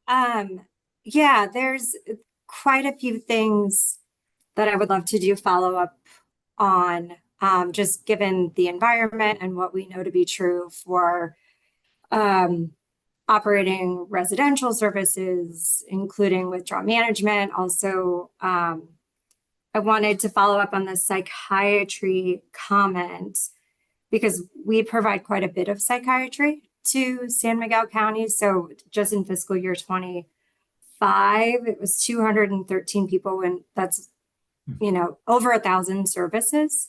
And we did expand our program in Norwood to help meet that need, including offering peer services. So I think there's just a few things that I would want to debrief on and not necessarily doesn't necessarily make sense to hash it all out here because it's more about the implementation, what's possible and what's not. And, you know, given all of the information that we have for the coming year and what's happening with Medicaid at both the state and federal level, I think there's just a lot of considerations. And then additionally, I wanted to address the comment about Axis having funding designated for San Miguel County. While it's a part of our service area, we aren't paid to, like, we don't receive a certain amount of money to serve a particular county or area. We are paid by each encounter that we deliver. There are some services, yes, that like crisis services or residential services where you receive funding to help support that program because generally there isn't a payer. But when it comes to operating like an outpatient program or something of that nature, we don't necessarily have funding specifically for a county for the safety net, if that makes sense. That does. Thank you very much. Haley, was Access part of the steering committee? You were? Yes. Okay. Yep. Okay, good. Thank you. All right. Well, we will, it sounds like, at Mandy's suggestion, after we make the presentation is made to the Behavioral Health Collaborative, get these sort of bigger, or sorry, not bigger, but all the players together to talk about next steps. Does that make sense? That sounds great. Okay. All right. Thank you all so much. Good to see you and appreciate your months and months of hard work. I think everything you said here, as I said, makes sense. We just have some further questions. Absolutely. Yeah. Yeah. Anything else from the other commissioners? Okay. Thank All you. right. Thanks so much. So we have another agenda item. Thank you, everybody, for coming and being here. Thanks, Amy. We have another item about mining laws and so forth and regulations coming up at 11. We're a little bit past. I would like to just call a quick break for everybody to stretch our legs. Why don't we come back at, let's just come back at 11:15. Thank you very much. Hi, Tori. Hi. Yes. Yes.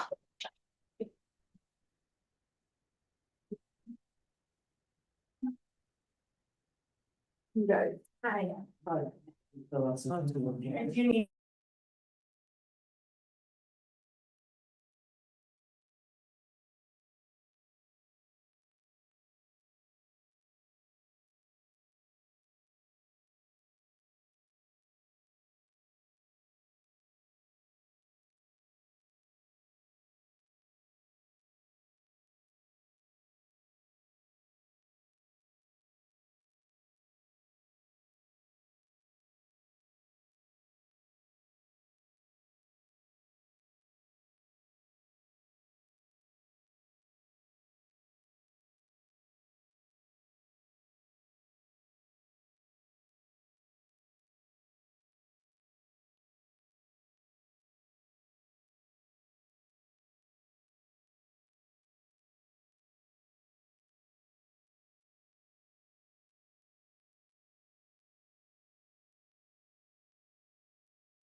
Everything about communication.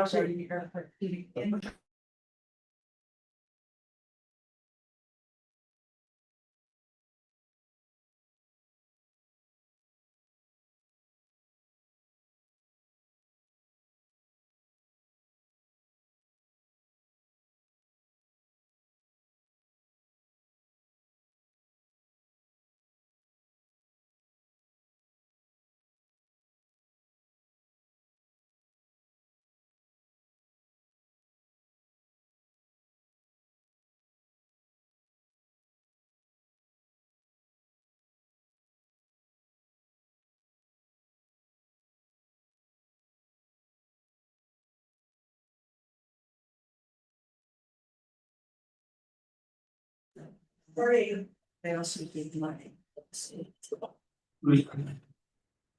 Yeah, I didn't really that impression, but that's not. Sorry to say if you left it up to see. Okay. That's a whole work session. It sure does feel good out there. It feels so. Especially in the shade. It's nice. Unless that's you what my want, problem you could was. just say surprise. Hi. See you. Jared, I think last time I was trying to turn off my echo thing. Do you know how to do that on this computer? It was this, right? Yeah. It wasn't working. Function. Oh, function. Yeah, and then you can do function that, and that kills the mic, kills the speaker. Thank you. There you go. Okay, folks. Are we recording? Yes. Okay, sorry about that. Tech problems. It is 11:16 and we are back on Wednesday, September 10th to address item 7C. It's possible we'll have an executive session, but let's see how it goes. We are here to receive an overview of mining laws and issues related to the proposed San Miguel County mining regulations. And present in the room, we have Tori Jarvis, our consultant from Sullivan Green, CV Jarvis, as well as our planning director, Kay Simonson, and all sorts of other well-informed staff. And also, David Baumgartner with Sullivan Green, CV Jarvis is on, the phone.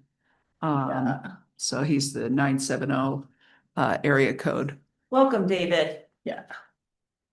Yeah, thanks for including him and reminding me of that, Kay. Hi, David. What is his number? It's the 970 area code.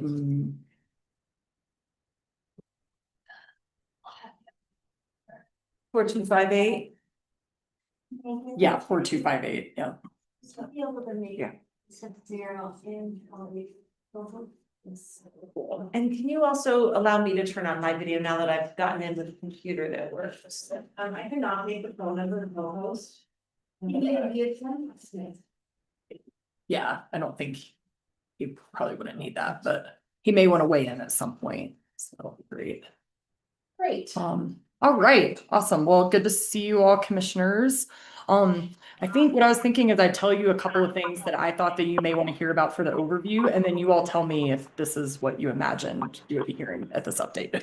And then I'll dive into some of the specifics. But a lot of what I thought you may want to hear about today was included in your packet, the January 9th memo that talks about state and federal regulation of mining, different types of mining, and then talks a little bit about the state of preemption and how local, state, and federal regulation coexist together. So that's really where I thought I would focus on, and then I could turn to a fairly brief overview of the regulations, just more of a reminder of like the approach and the overall format and some of the activities, I guess, that have happened to date. And Kay, you can add into that probably more than me, but I didn't think I would do a very detailed overview of the regulations. Because of course you all know, but maybe everyone here doesn't know, but next week, is it the 17th? In my head, it is. Yeah. Okay, September 17th, you have a public hearing in which you can decide whether or not to adopt these regulations. And so much of the conversation on, I think, the substance of the regulations makes sense to have in the public hearing. Not as much today, but I mean, you're certainly not precluded from asking about specifics on the regulations, but especially the debate portion of adopting the regulations and specific revisions would be most appropriate at the public hearing side of things. So do you want a response to what your plans are? Yes, please. Perfect, great. Yeah. That, exactly what you said would be helpful.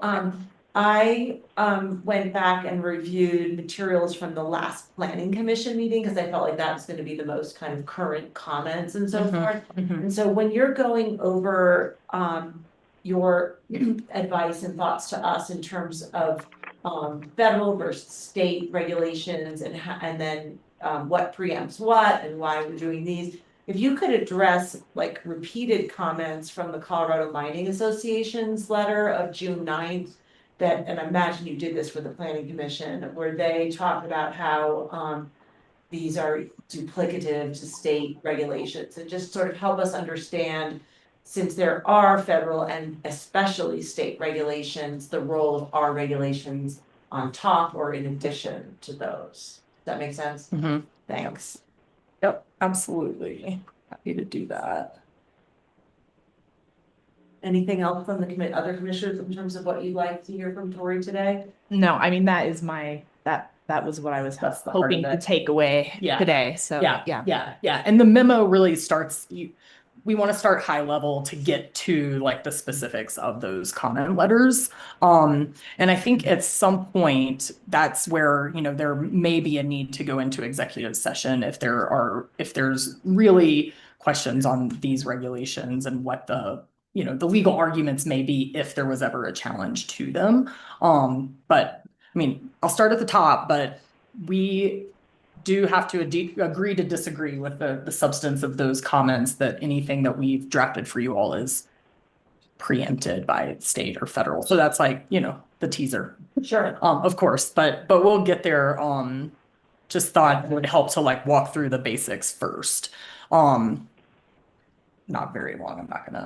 We're not doing a law school class, but I'll just start at the beginning of this memo with the different types of mining that are regulated by federal and state entities. And there are many avenues for regulation depending on the type of mining that you're talking about. And so there's multiple different types of permits for hard rock mining, also for coal and for construction material, gravel, sand.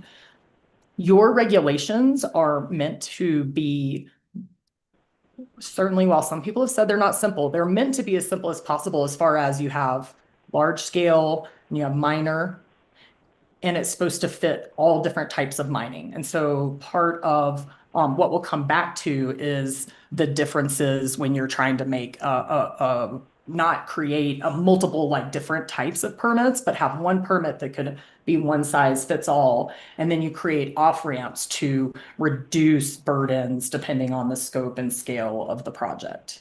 And so when I start talking about these different types of regulations, just realize it's a very broad overview, but there are lots of different types of permits that an applicant may have to get for state and activities on federal land as well.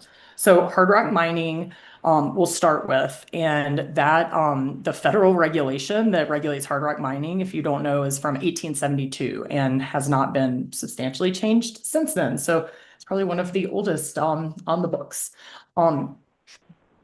Along with the mining law of 1872, if there are activities on federal land, so mining operations occurring on federal land, then of course there's also regulations associated with the Federal Land Management Acts. The BLM, the U.S. Forest Service has their own regulations, their own special use permits. That comes much more from their land management regulations than from that mining law of 1872. But that mining law gives authority to, well, actually, I don't know if it gives authority to the state, but the state has its own hard rock mining regulations, and those are the in-depth ones. So that's the Colorado Mineland Reclamation Board.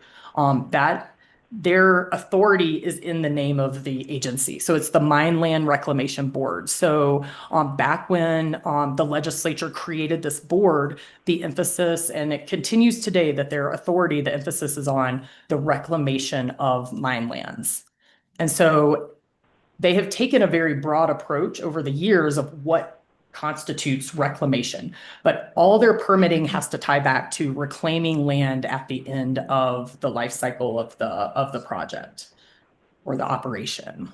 So when I say they've taken a broad brush, depending on the type of mining operation, they do look at erosion and sediment control throughout the life of the project. They're not just hands off until the end of the project, right? Even though that may be what we first think of when we think of reclamation is, all right, you do your thing, and at the end, you're going to clean up that site. I would say that the DRMS regulations, the Division of Reclamation, Mining, and Safety, that's the agency, and the Mineland Reclamation Board is like the rule-making entity. So you hear both.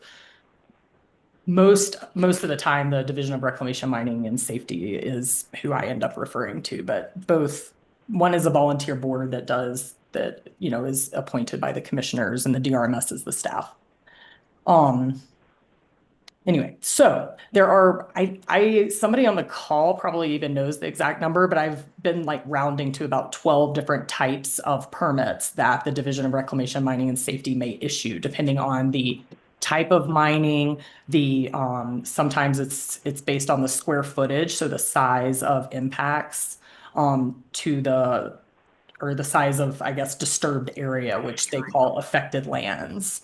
And then there are the most in-depth one is called a designated mining operation, and that has the most application materials. And so I would say when we were looking to draft application materials and make sure that an applicant could provide the work that they've already done, the designating mining operation is what we looked at, because that's like the most full-blown operation or permitting that the Division of Reclamation and Mining and Safety does. So the designated mining operation is the one that has like a wildlife analysis. It doesn't have the same corresponding standards that your regulations do, but it does require an applicant to do a wildlife analysis, water quality analysis, I'm trying to think of what the other like bigger impacts are. They all pretty much have to do like erosion, stormwater management on site, is pretty much for all of them. But let me see what else I want to say about the state regs there. I think that's pretty much it. One of the things that we've learned in this process, there used to be very little public comment on state permits.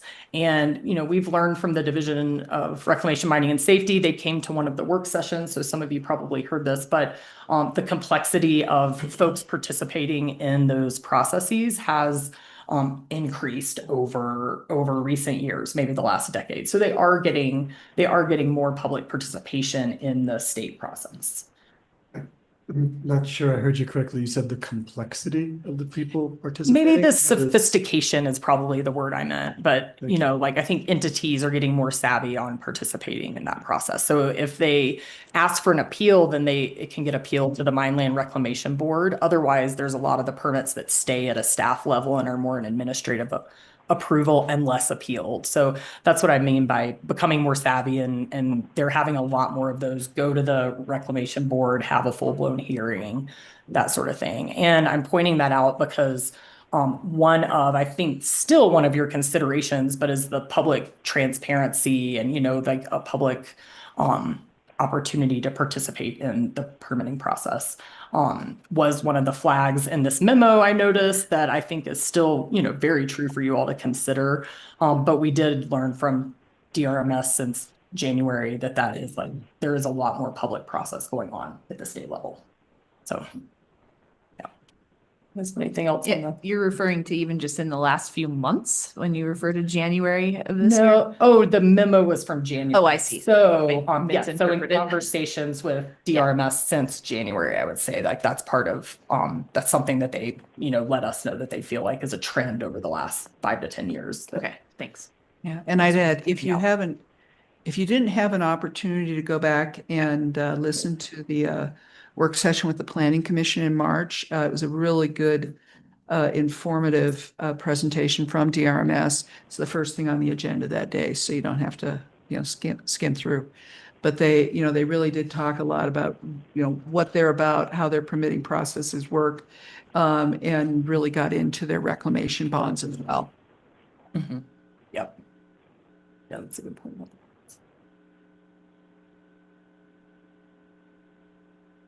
Thanks, Kay. Okay, writing down something for later. Okay, great. So the focus quite often, because I think the active mine permits in the county are hard rock mining. So that's like the foundational one, but there are state and federal regulations for construction materials. And your regulations are meant to cover construction materials, a potential like gravel pit type of permit as well. And then they also would cover coal mining, which is very separately regulated at the state and federal level. But the Mine Land Reclamation Board is still the establishes the rules at the state level. And there's another board that sets like safety type regulations that your regulations don't really intersect with.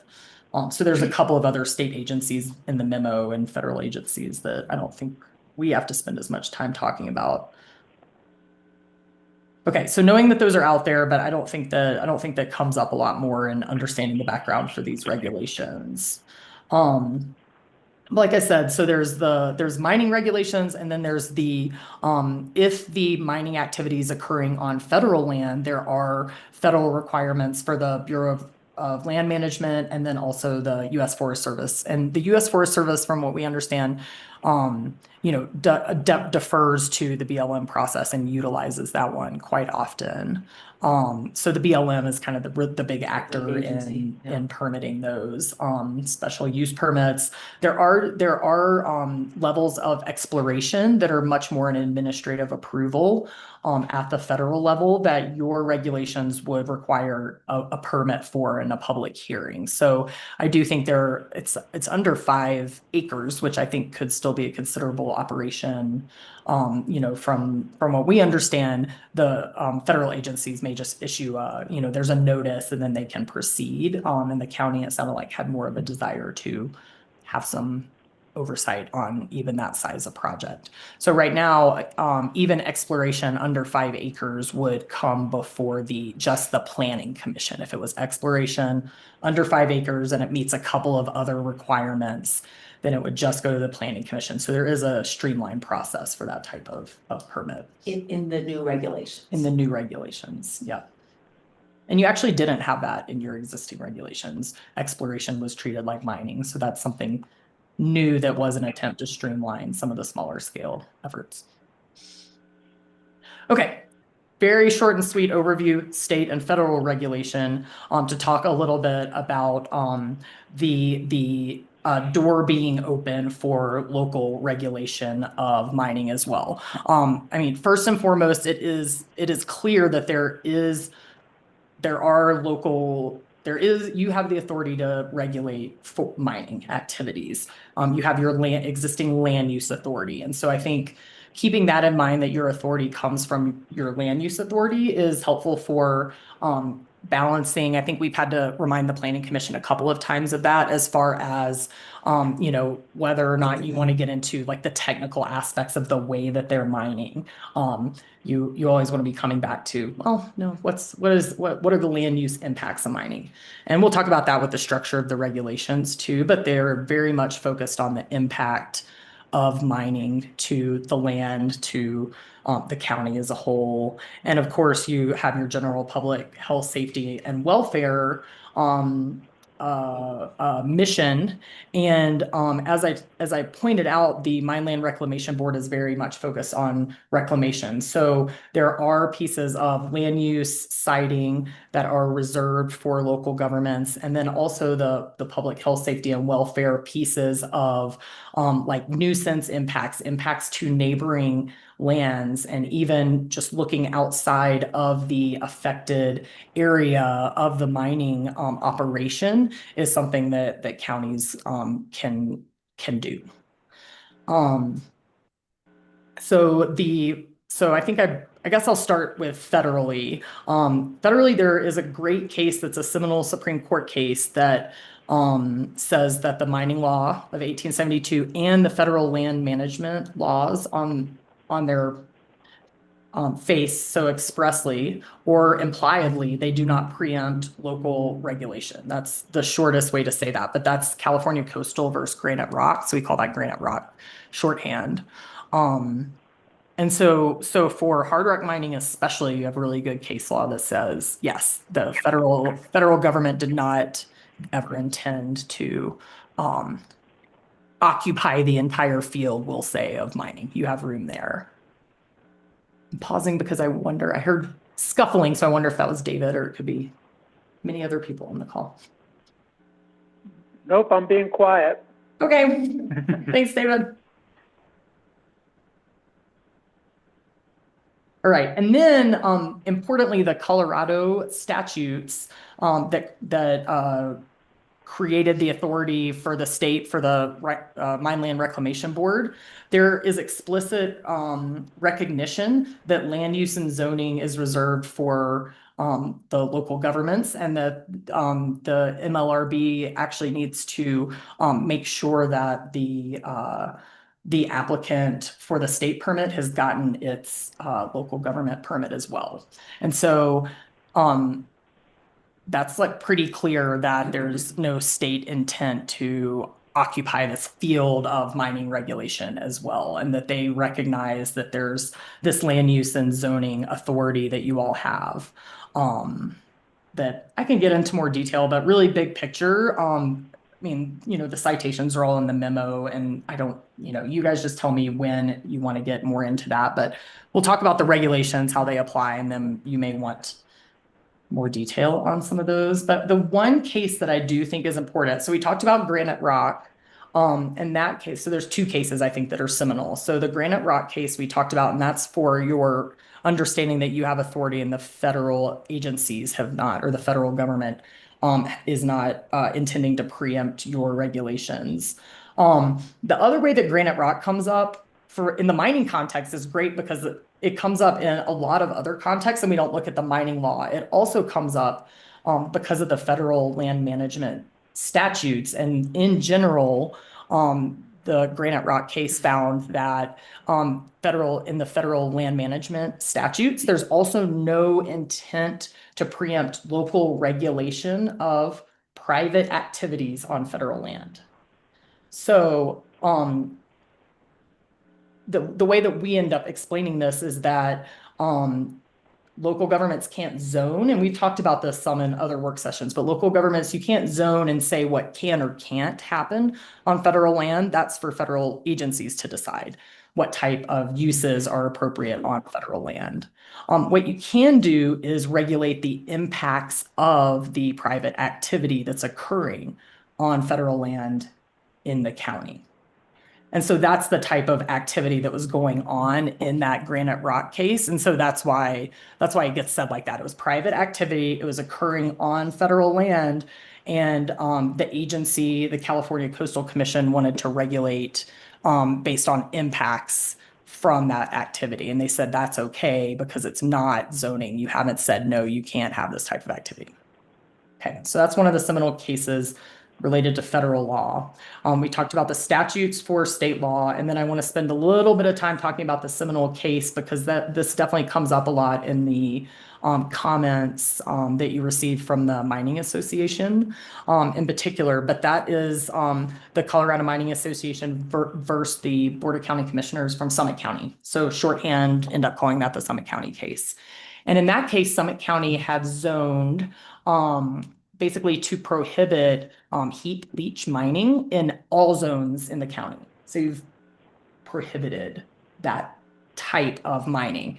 So there's a couple of things there. It was a specific type of mining. And so like I told you all to think about your land use authority, the court definitely looked at that was getting into the kind of technical part of what type of mining you're doing, and that is left to the state to look at.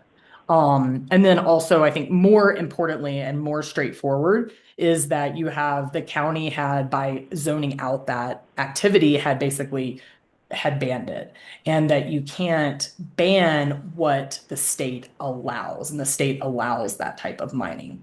And so when you're thinking about where the edges are of your authority, they got to that edge, took a step over by banning mining. Let me make sure I say it right, because it comes up a lot. I just haven't said it in a while. I thought I used the really good.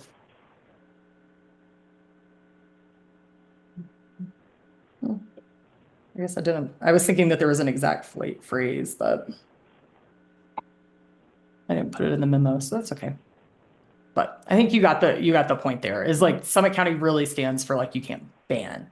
And so when you read the Colorado Mining Association's comments, what they're I mean I'll try to describe it, but you've gotten the gist of it already too. But what their rationale is their claim is that some of your standards are impossible to achieve, which that's their claim. We disagree with that, but because some of your standards of approval are impossible to achieve, that would mean that you've basically banned mining. Those are the repeated ones that I think I'm summarizing. Yeah, Tori, maybe you're looking for the sentence at the very top. Yeah, no, that wasn't the one. That's okay. Wasn't it? No, Okay. it's okay. Never mind. I saw that one. I was like, no, that's not the one I was thinking of. Sorry.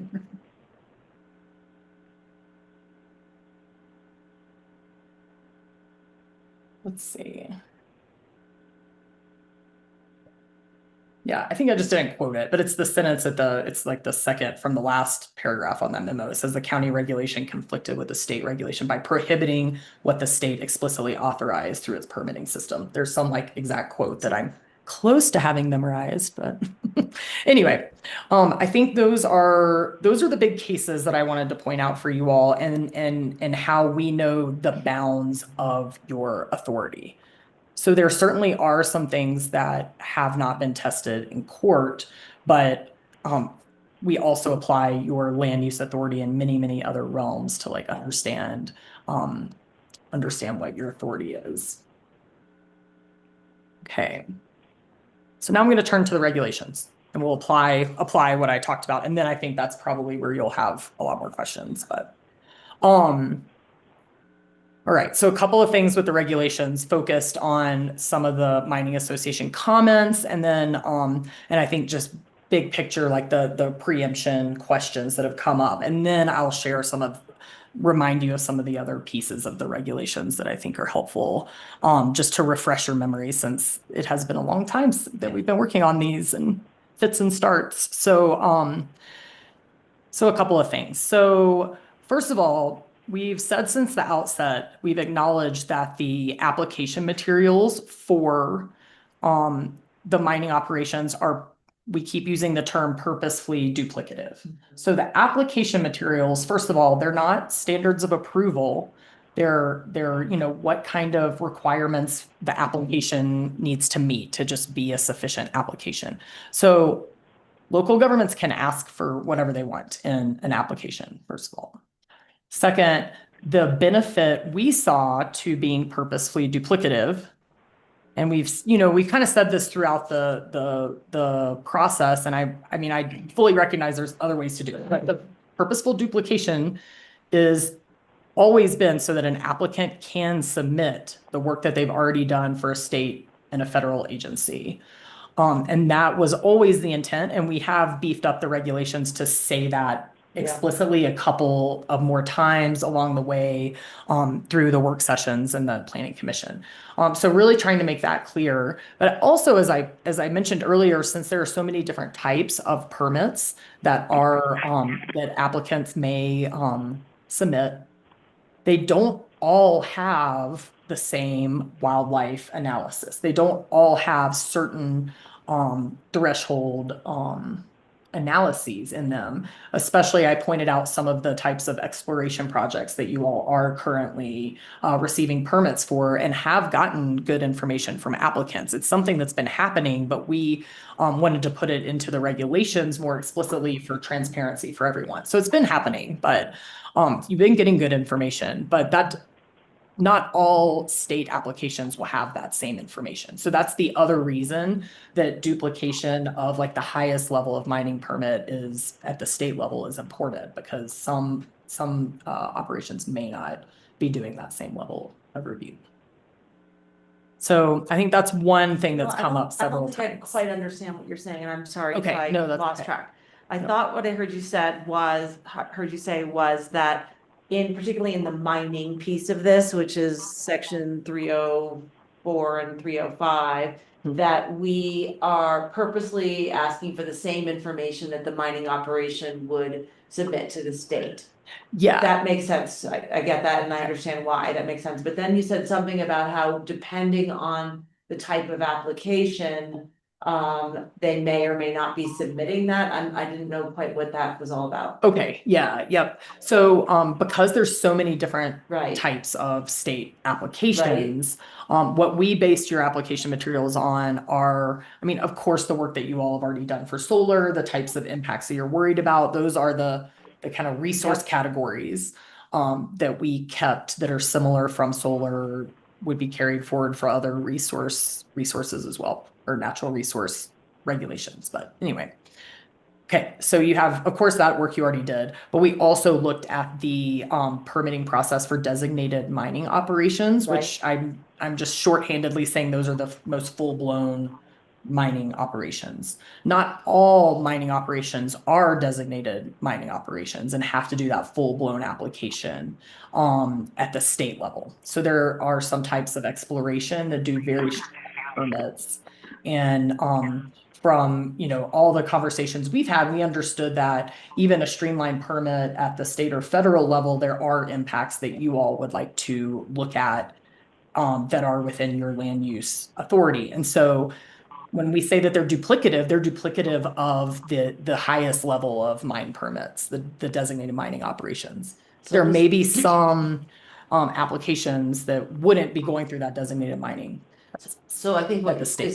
What is the takeaway from that? The fact that we may be asking for more than the state is asking for.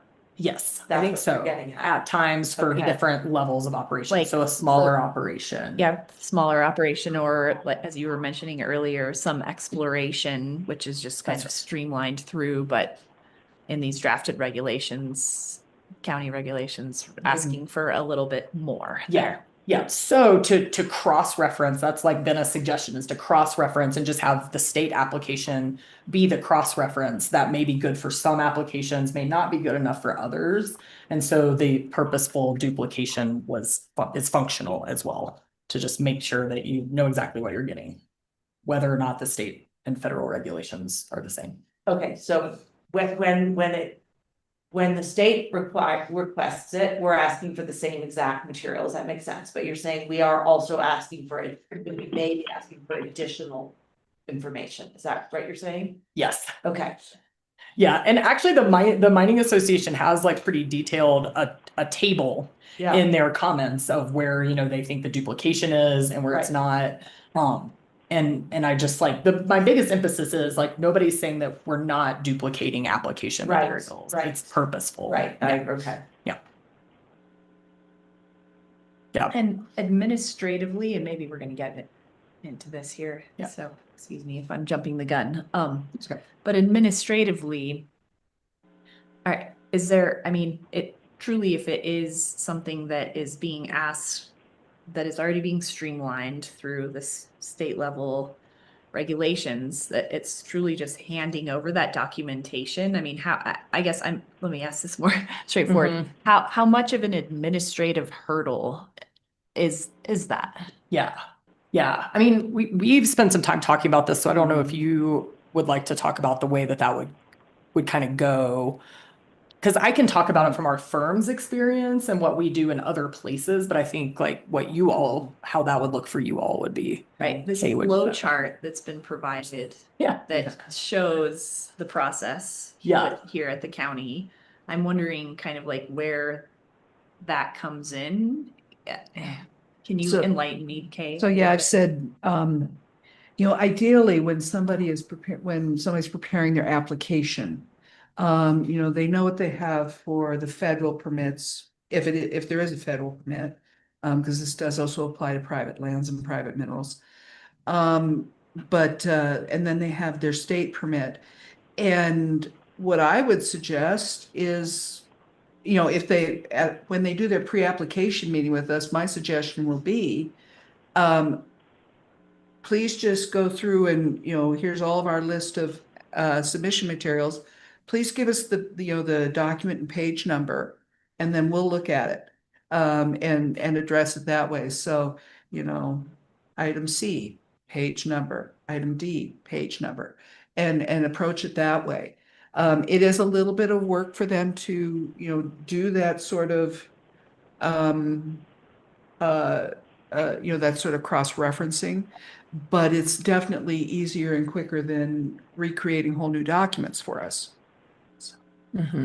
That's helpful, thank you. Yeah, and part of the genesis of that crosswalk, this was later down on my list of things you might want to know about the regulations, but part of the genesis for that let me just call it flow chart, is that the process that you all use to review an application is not in these draft regulations. So your process that you do, what a two-step hearing looks like, and the pre-application conference and the fee, the application fees, that's somewhere else. And so that definitely came up in conversations with commenters, with the mining association, was a lot of confusion about what that looked like administratively.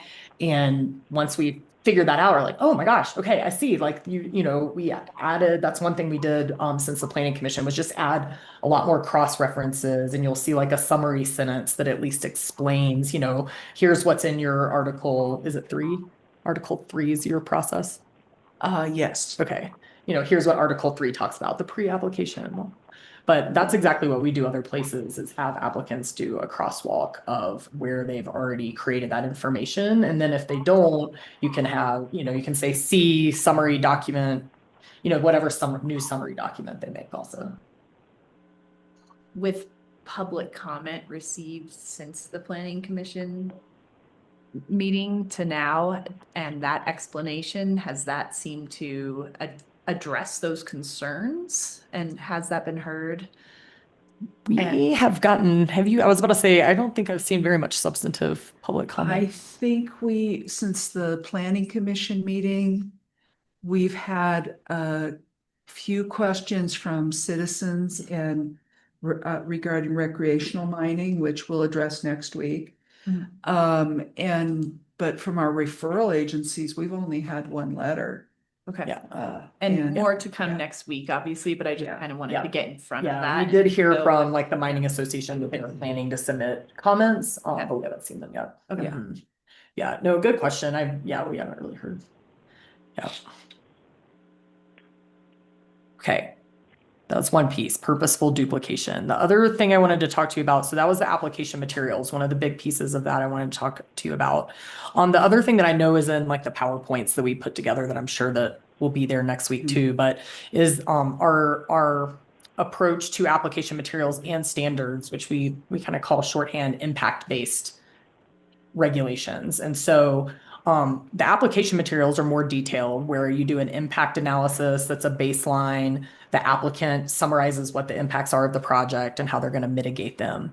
And then the standards are broad. They are, you demonstrate through avoiding impacts, through mitigating impacts. You demonstrate that there are no significant adverse impacts to whatever that resource category is. So those types of standards on their face allow for state regulations and local regulations that can coexist, certainly. And so one way that preemption can arise is if a local regulation, it's called operationally conflicts with. And so when you are permitting an actual operation, does the local regulation conflict with, make it impossible to achieve the state regulation? On its face, the way that we've drafted these regulations, we do not see an issue with that at all. The way that the regulations are on their face, there is absolutely a way to approve a project at the county level that also gets approved at the state level, and they're not conflicting with each other. And that's where we are right now with that. And so what happens is, I think a lot of the comments are, well, what if your regulations, when you're permitting an actual operation, what if they conflict with and make it impossible to achieve whatever the state regulation says? That's why you have really good counsel that would help you at that time when you're in that application. And so that's just not something that's going to get resolved in your, just like any other development, really. I mean, you know, at some point, it's what the application or the regulations say on their face. So that's where I just wanted to point out that part of the standards. Yeah. I'm curious, Tori, if the state approved based on an application, say for stormwater mitigation, could the county deny based on the same application because we had a different desire or interpretation? And is that, because what you said just a second ago was the converse of what I'm asking. Right. Yeah. So certainly an application can, you know, do both, can meet the needs of the state and the county. Like the state is not necessarily precluded by having county regulations. So the opposite of that, I think, is what you're saying. What if you denied a permit? That the state had, okay. Because we Yeah. have different standards, right, or higher standards. We could, yeah. Sometimes higher standards. Yeah. And there's no reason to think that a county doesn't have authority to deny a permit based on your land use impacts to the county. Okay. So based on not meeting standards here. I think that is, you know, it really will depend on the substance of the application. It will be important to have legal walk through exactly why you may be choosing to deny a project. I do think that there are, because it's different than solar where there are state regulations. So you want to make sure, I don't know, I'm not coming up with a very good example of that. I just think in general, yes, you have the authority to deny a permit. Yeah, you need to make very clear findings of fact when you do so and state the reason why.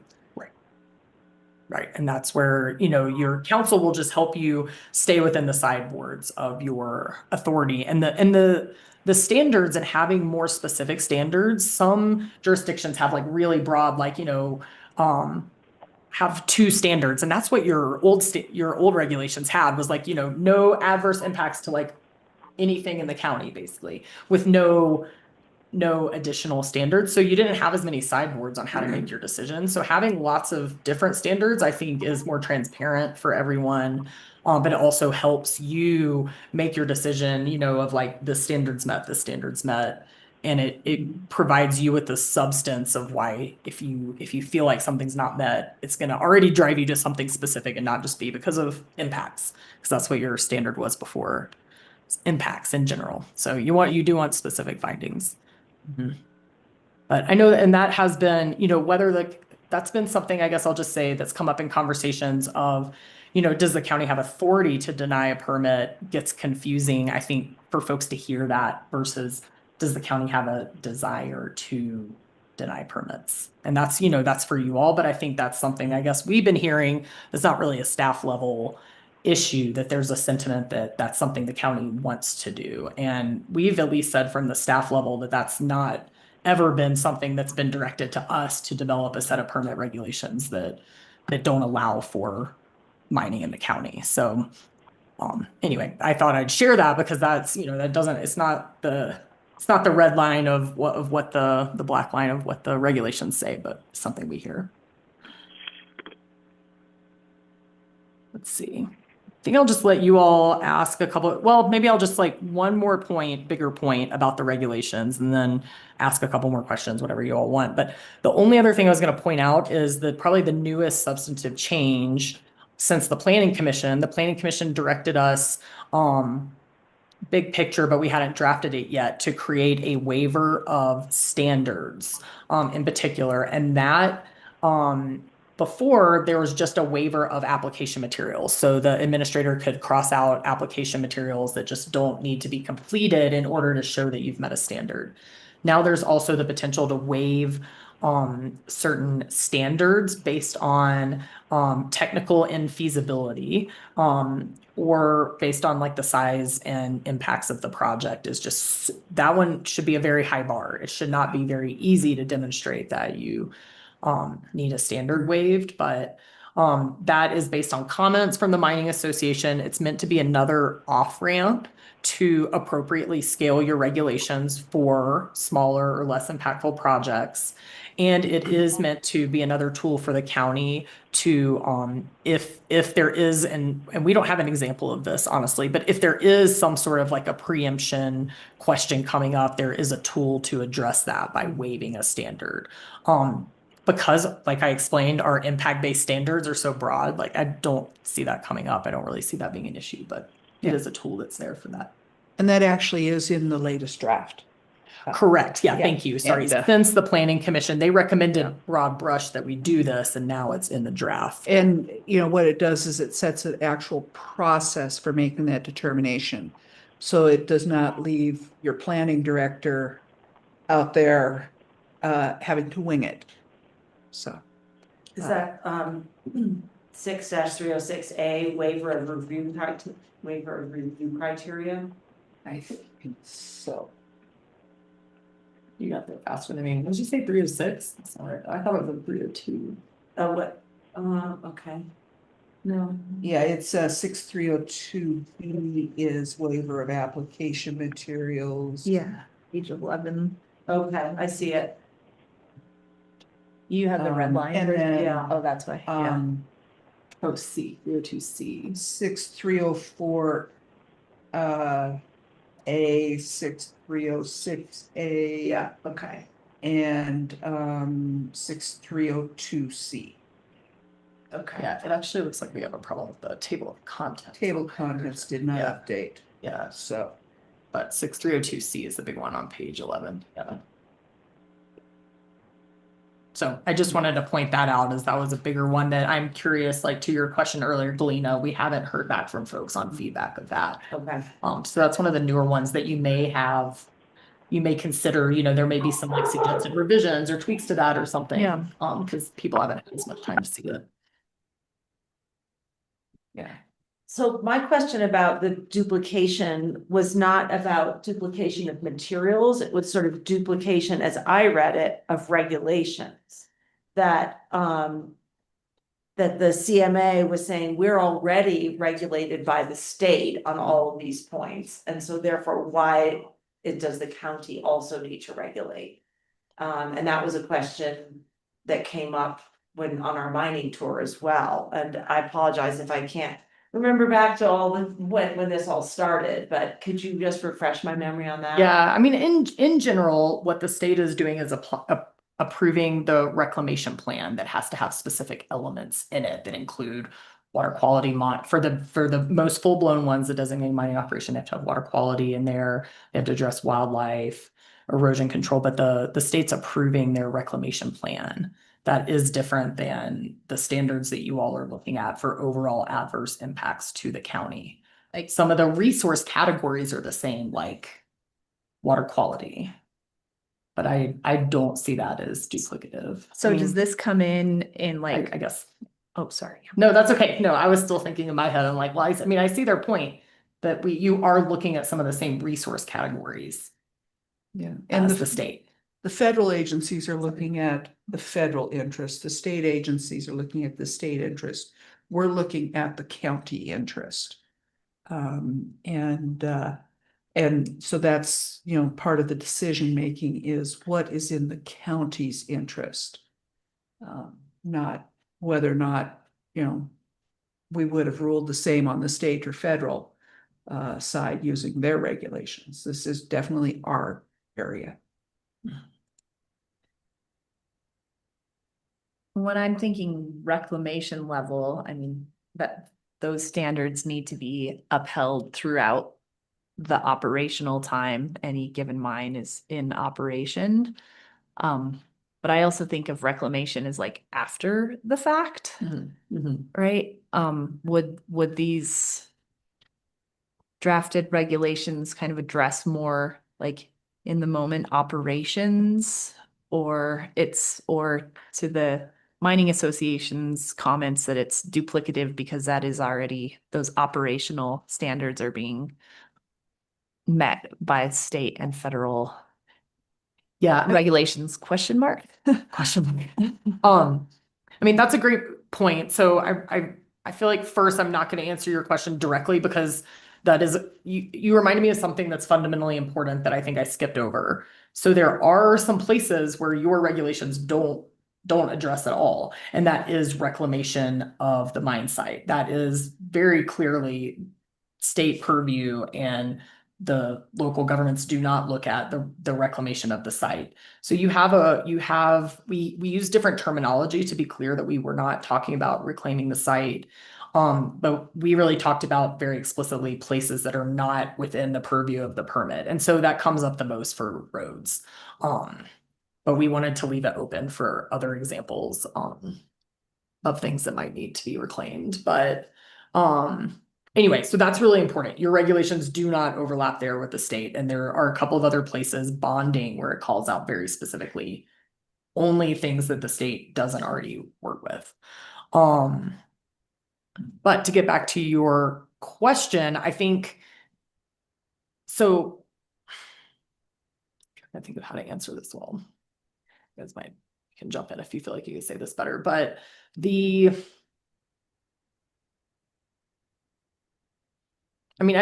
kind of just want to go back to what Kay said, I guess, is like, there are some resource categories like water quality that, yes, they are asked about both places, but the reason the county is looking at them, and even the geographic scope and scale of what the county can consider versus the state is different. The state that looks at affected lands, those are areas disturbed by the project.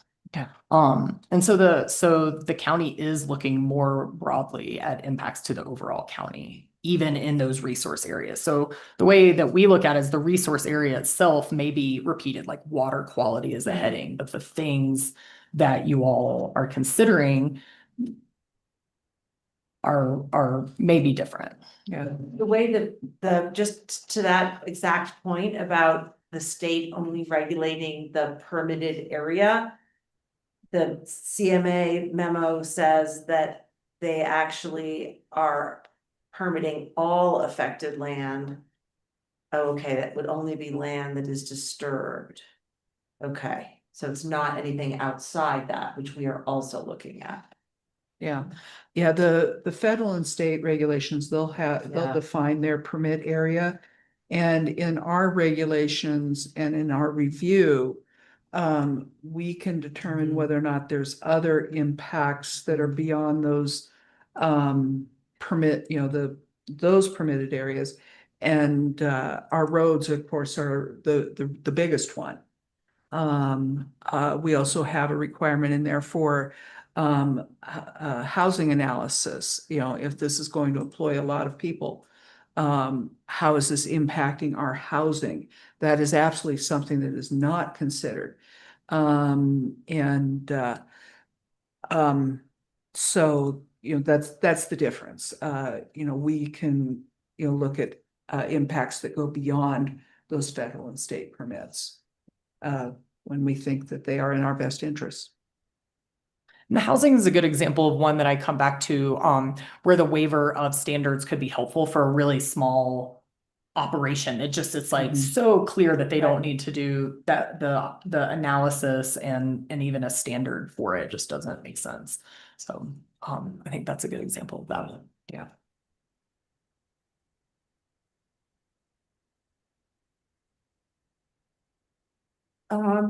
Okay.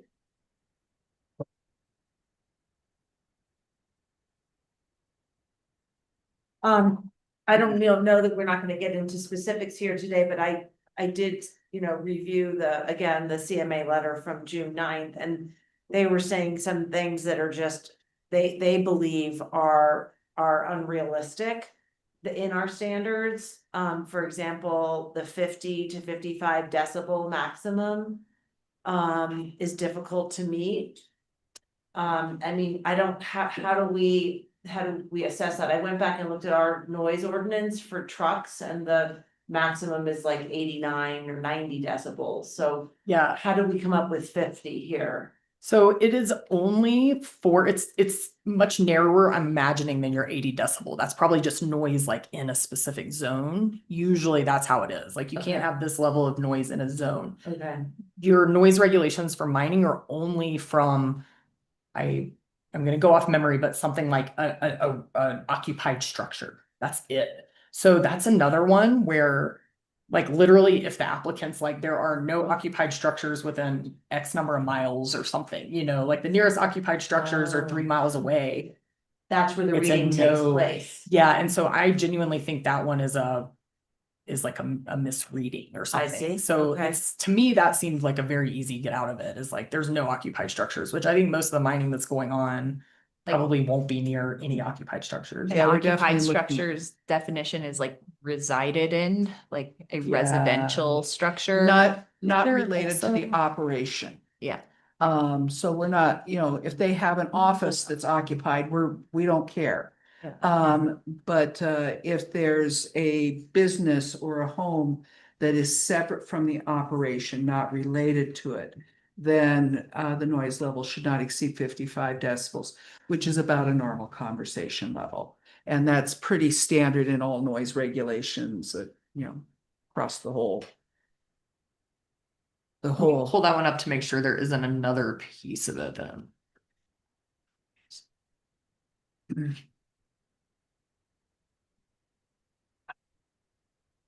Here it is, yep. Okay, I see. Okay. Yeah, and I think our other noise sensitive locations was maybe one of their concerns, but it's very much aimed at human. Yeah, I see we list human presence, residences, yeah. campgrounds, daycare centers. Yeah. Okay. Yeah, so I think that was like a missed.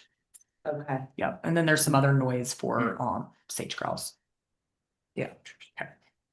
Yeah, because noise can have an impact on wildlife as well. Yeah. Yeah, but we didn't do a prescriptive standard for noise impacts to wildlife. There's not like a number. Something they have to consider. Okay. Well, this was helpful for me. Is there Good. Okay. anything else? You got what you were hoping. Yes, Okay. thank you. Yeah. Yeah, I've been eager to kind of hear this this been a- information. it's and been a while, feedback, I have, and, yeah, that's what it was. yeah, after our tour and having some conversations with representatives there. Yeah. This Good. gives me some insight. Okay, good.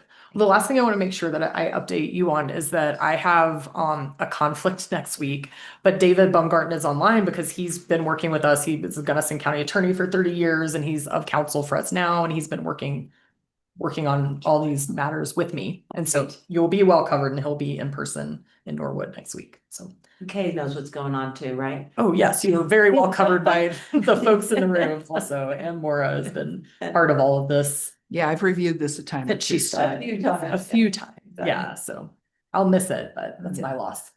Thanks. Lance, anything else from you?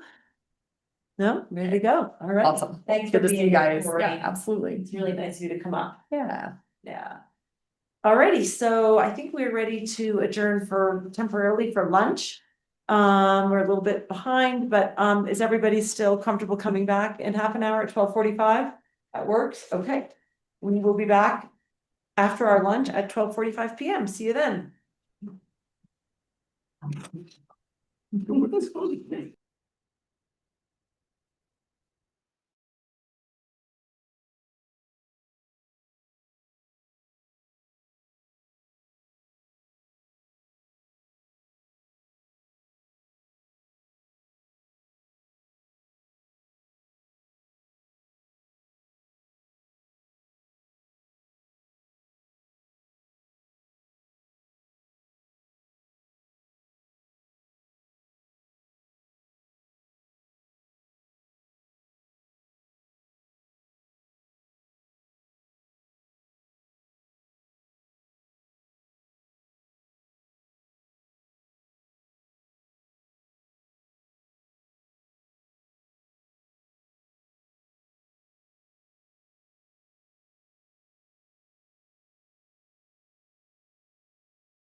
San Miguel County, the time is 12:50. We are back from our lunch break. And we are on agenda 9A on September 10th of 2025. This is presentation of the class and comp study by Lori Graves, our consultant, Jared Biggs, our deputy county manager, and Christina Lambert, our human resources director. So who's going to lead of those three people? I would just suggest, as for opening comments, I was just going to introduce Lori and appreciate her coming on this afternoon. Appreciate Chris for all the work she's invested in this effort as well. We'll go over kind of the class and comp as Lori kind of goes through the high level, how it works, what she did. And then we'll flip over and I've got a really brief slideshow about recommendations that we have for some implementation. So Thank you. Well, Lori. good afternoon.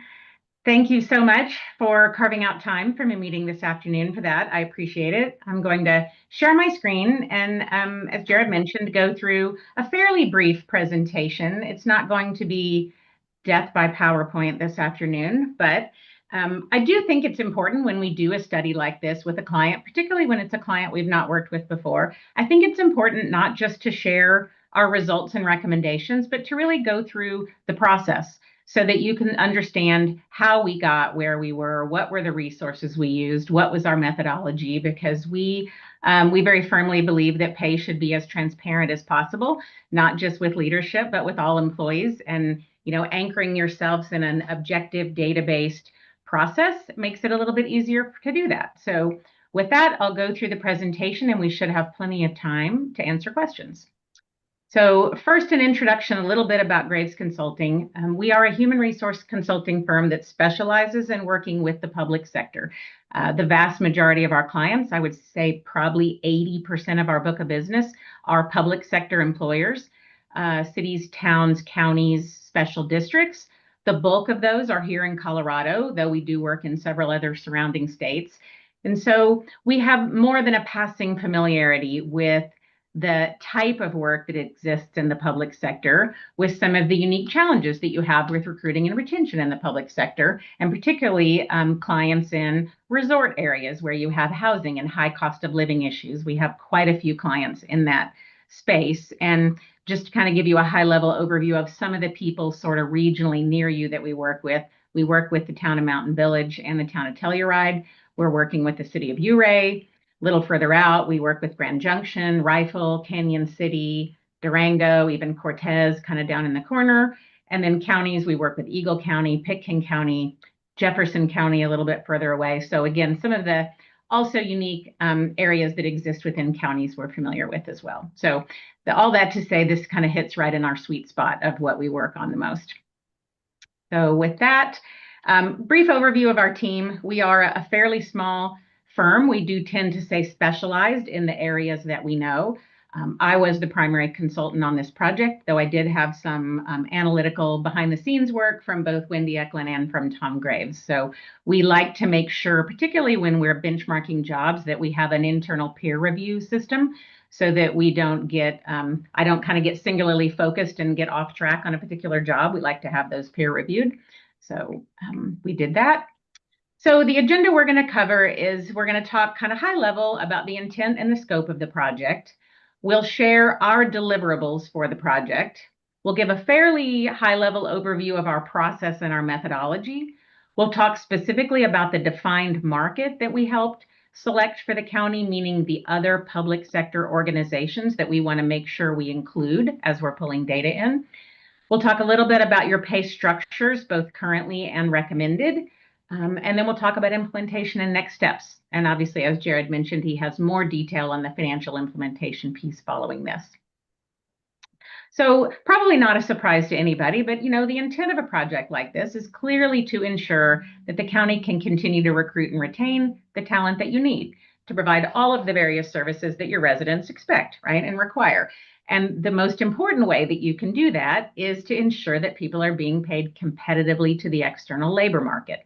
Right? Probably also not a surprise that over the last 4 to 5 years, that has been quite the moving target.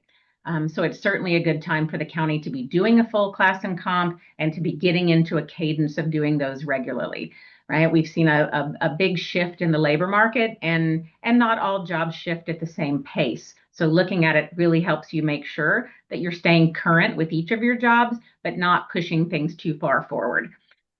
So while the bulk of what we were focusing on is really looking at base pay and comparing it to external market, we also want to make sure when we do that, that we maintain internal equity among the positions there at the county, meaning positions of similar span and scope of responsibility and requirement are equitably placed on your pay structure, right? In addition to this simply being the right thing to do, it does also ensure that the county stays in compliance with Colorado's Equal Pay for Equal Work Act.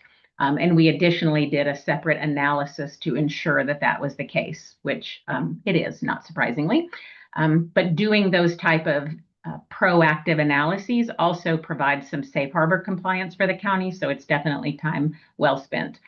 And when we look at pay structures, one of the things we like to ensure that we're doing is building a structure that has flexibility to allow for a reasonable amount of career progression and sustainable wage growth, right? One of the reasons that we have been so drawn to the public sector and prefer to work in the public sector is that, right, many of the employees that work for you, it's not just a job, it's a career, right? And we want to make sure that you've got a pay structure and processes around that that support people as they gain skill set and move through their career. So our scope within that intent is to make sure that we're gathering statistically valid market data from survey sources that are representative of the labor market that you're competing in there.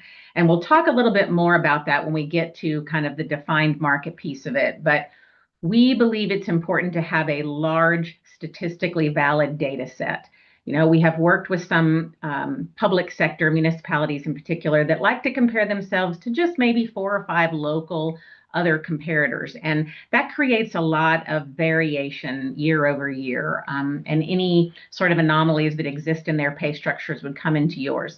So we like to take a bit of a broader view, knowing that you're competing not just with other public sector, but also with private sector employers. We use that information to provide recommendations to revise, redesign, or particularly maybe fully revise the pay structures that the county has, and then to place where each position should fit on that pay structure based on each position's determined market value. With that, we also give recommendations for employee pay increases and any additional analysis that goes along with that. So our deliverables for a project like this, we begin by ensuring that we really understand the current state, right? We don't want to come in and just start making recommendations if we don't fully understand where the county is now, what's working, what the history has been. So we gather information, we look at every job description, we look at org charts. We met with every member of the department heads, every department head leader across the county and elected officials to ensure that we understand the positions and the way they're structured there at the county. We then review existing wage survey information, right, to collect the data that we need to do the market analysis. We create a defined market, which we've talked about briefly, identifying those comparator organizations that we want to include. We use that information to recommend new pay structures for the county and placement of all positions on those structures. And then again, we want to make sure that we leave you with not just recommendations for now, but with help on implementation and with an understanding of ongoing maintenance and communication so that you guys can take what we build and internally administer it and even update it as needed, right? So that you're not always reliant on an external party to do all of the things that you need. And right, the good news is you have a very capable internal team, so we have no concerns about that. So high level, you know, the 2 most important foundational aspects of a comp and class study for us, the first is to make sure that we understand the positions the way they exist there at the county, right? We've worked with so many public sector employers, we can look at a job title and be sure that we know exactly what that job does and how to benchmark it. But we know that a percentage of the time we would get that wrong because everybody has some uniqueness to the way they organize the work, right? What their expectations are for a role. Many times you might have roles that are 2 separate skill sets combined into one that we need to account for, right? You might have a job that looks very much like a benchmark job, but maybe yours has a higher certification or experience requirement, right? So we really need to understand the jobs to benchmark them appropriately, not just based on title, right? So that was one of the reasons we met with every department head and elected official across the county to talk through each position to really make sure that some of the nuance we might not even pick up from a job description that we fully understood. Then we use that depth of knowledge to match all of the positions that you have to two primary external data sources. The first is Colorado Municipal League, that I'm sure you're all familiar with. They do a pretty significant salary survey every year, which the majority of cities and towns across the state participate in. Counties obviously don't, so we have a gap there. But we also use, the other survey source we use is Pay Factors, which is a national, very large survey tool. And it is the survey tool that now Employers Council offers to all of their members. So where they used to do their own internal salary surveys, now they outsource that through Pay Factors, but it's one that all of the other public sector organizations in Colorado contribute data to, which does include counties and special districts. It also includes some private sector data. So this gives us a good broad view of the labor market, public and private. And when we pull that data, we know that we're pulling data that many times might have been reported several months ago, and we're building recommendations that you'll implement at the beginning of next year. So we age that data forward simply to reflect the fact that we know there's continuing to be small amounts of market movement since that data was reported. That way, we're not having you implement something that's already a little bit behind as soon as you do it, right? And then again, we scrub all of that data to ensure that it really matches your jobs, right? There may be some that we need to combine two benchmarks together because yours is a multifaceted job, or some that we may need to scope up a little for a larger span of responsibility. So we spend probably the bulk of our time there. This is the other area that we think is critically important, is this idea of expressing what your defined market is, who the county should be compared to. So again, if you remember, when we talk about the Pay Factors data, that is data that is not what we call individually identified, meaning we can pull data from a region, but we can't say, oh, I only want to see these specific entities. We get regional data that includes public and private sector. But with CML, we are able to pull individualized data, meaning we can see what each particular city and town reported for each particular job. So we created a list that is representative of what we want to make sure we pull in from that CML data. And what you'll see is that it's a fairly large list. Again, we want statistically valid data. And we have organizations on here, resort areas, which I think are similar to some of what you have, right? Within the county, you have some pretty high cost of living resort areas. But for all of our resort clients, and we work with many of them across the state, what we've realized over the last probably 5 years is that if we only compare to other resort area organizations, it really suppresses the data a little bit, because the Denver-Boulder labor market within the state of Colorado is really so comprehensive that it impacts the labor market across the state. And if we only compare to other resort areas, it tends to underinflate some of those jobs and puts people in not as good of a competitive position when other people are looking at some of those larger organizations. So for each of our resort areas, we include resort, but we also include a pretty good swath, right, of the Denver-Boulder market. And you can see that listed on here. Just to let you know, this also is a similar list, actually almost identical to the defined markets that are used for both Telluride and Mountain Village. So it's consistent in your area. Lori, were you saying that by including the Denver Boulder markets that that raises or lowers the typical wage? Yeah, so it varies by job, but overall it tends to raise it a little bit, which we found surprising as well when we were first started kind of working heavily in these resort areas. But many times these resort areas are small, and the span of control and scope of many of these jobs is very small.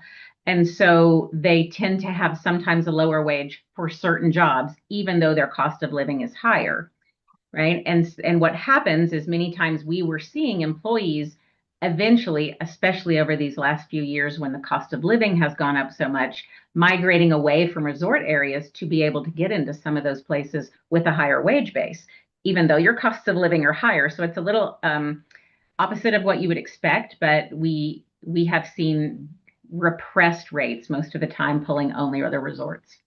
Thank you. You're very welcome.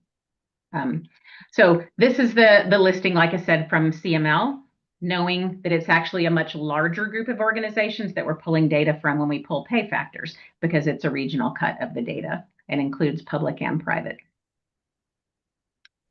So we'll talk a little bit, right? Currently, the county has one current pay structure that all jobs across the county sit on. It has 75 unique grades and ranges. Each grade represents a pay range. All of those pay ranges are 45% wide, meaning the difference from the minimum entry rate to the max out rate is 45%. And they're all 2.5% apart from each other, meaning most of those pay grades heavily overlap each other, right? The minimum rate of one pay grade is only 2.5% higher than the rate of the one below it. So wide ranges, but very much overlapping each other. And they're broken up into steps. Right now, the county has what we call a defined step plan, where each year an employee moves, assuming all other requirements are met, moves a step forward, which is has a predetermined value right now of 2.5%. Okay. No, I'm sorry. 2.5% is the distance between grades, not the step amount. I apologize. That's the same, Lori. And okay, it's 2.5 also. So there you go. So let's talk about results and our recommendations. So we are proposing maintaining all positions on one pay structure, which you currently have. We have many clients who split out sometimes public safety positions on a separate structure, but it seems like things have been working fine for the county, keeping them all on one. So we're recommending to stay that way. But we are recommending moving from a step plan to what we call a simplified open range structure, which simply means that each pay grade and range still has a minimum and a maximum, just like you do today. However, instead of having predefined steps along the way, it is open range, meaning employee pay might fall anywhere between that min and max. And we'll talk in a minute about why we think that's important and provides the county a little bit more flexibility. But by doing this, we're also recommending that these pay grades and ranges vary in width a little bit. The entry level ranges, we like to be a little bit narrower, and the higher level leadership ranges a little bit wider. And the reason we do that is if you think about just mathematically, if you're looking at a pay range and you widen it, you're widening it around a midpoint, which means you're lowering the minimum and raising the maximum. And if you take somewhat entry-level positions and you place them in very wide pay ranges, what you will find is that those lower minimum rates may have no utility to you, right? They may be a little lower than what you can actually hire somebody at.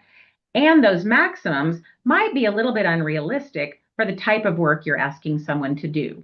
So we tend to build them slightly narrower at the bottom and slightly wider at the top, which is a best practice really across the board from a pay perspective. We also, one of the big differences that the grades and ranges that we've recommended, and I'll show you a visual of what that structure looks like, instead of being only 2.5% apart from each other, are 10% apart from each other. So we're creating a little more distance and separation between those grades, which helps prevent some pay compression issues, right? So when we talk about why make this change, right? Open range structures can function and operate in a similar capacity to a step plan, meaning you could identify a set merit increase amount that everybody would get each year, but you don't have to. So it gives you a little flexibility knowing that some years you might have more or less budget to be able to make those merit pay increases, and you can flex that from one year to the next. Or the market might shift more or less, and you might want to make a slightly larger or not as large merit increase. This simply gives you that option where step plans kind of lock you in. Either we can fund the next step or we can't, right? Also, that distance between the grades that we talked about, when I say it helps prevent pay compression, right? Pay compression simply means when labor rates have been increasing, which we've seen over the last few years, and you're hiring brand new people with little to no experience in at higher levels than you used to, If people are not appropriately moving through the pay ranges, their pay for the new people can get compressed up against the pay for many of your longer service, more experienced people. And that is clearly something we want to avoid, because what that generally drives is turnover for you, and turnover in your more experienced population, which is clearly the most expensive type of turnover and what we want to avoid. So we feel like this gives you more flexibility to ensure that that's not happening. So this is just a visual of what that pay structure looks like. And I want to talk for a minute about what you're seeing. So these grade numbers down the side, these are just, we arbitrarily assign numbers. You could use any numbering or lettering scheme that worked for you. The only thing we do is we tend to not recommend starting with pay grade 1, because nobody likes being in pay grade 1. It's just emotional, right? So we start with 100 because it sounds better than pay grade 1. And you'll see that each grade has a minimum, a midpoint, and a maximum, like we talked about. We're expressing it here annually and hourly. And these are what we were talking about with the design of the structure. These first two entry level ranges are 35% wide. Then we move up to 40 and then up to 45 at the top. Again, allowing for some of those positions in the more leadership levels where people tend to spend longer years in their career, a little bit wider for people to move through those ranges appropriately. This distance simply means that each pay grade, as you can see at the midpoint, is 10% higher than the one below it. This type of structure we think is really important, because one of the things that we know is going to happen over time, and if we're fortunate enough to get to come to work for the county again, there will be certain positions that we would identify that have moved faster in the marketplace than others. And what we don't want to do is pull your whole structure forward faster than it needs to be and potentially overpay certain jobs to keep up with a few fast-moving jobs. We want to be able to have those fast-moving jobs simply upgrade to the next pay grade, but keep your whole structure in a relatively conservative place. So you don't have high-moving jobs pulling everything forward or slower-moving jobs pulling things backwards. And when we know exactly how far the distance is to the next pay grade, you can build your internal pay process and administration guidelines around that, knowing that no matter what pay grade someone's in, you know exactly what the distance is if that job gets upgraded. So this is just visually what that looks like. It does not mean there is a job in every single grade, although at your size there probably is, but we want the structure to be consistent, so we don't only put in grades where we have a job. We build a consistent structure, then we place the jobs on it.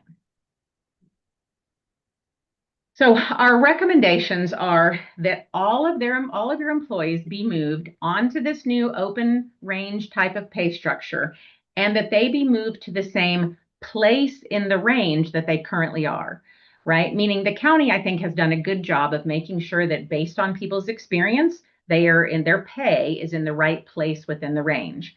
So to maintain that, we're recommending whatever the new range is for their job, they move to the same place in that range. Many times called comp ratio. It just means how far into the range they are, right? That means that the pay increase amount for each employee will vary depending on how different the new range they're being placed in is from their current, right? So this type of an implementation we believe is a best practice because it prevents adding pay compression into your system. They're currently appropriately placed in range based on experience, and they will be in the new structure. We are also saying, additionally, if any of those jobs, when they move to the same place in the new grade and range, if that doesn't derive at least a 2.5% pay increase, we believe there should be a minimum 2.5% pay increase, which would be commensurate, right, I think, with your prior practices. So nobody is adversely impacted from having done this study. Now, there are several positions that are in pay ranges slightly higher than current.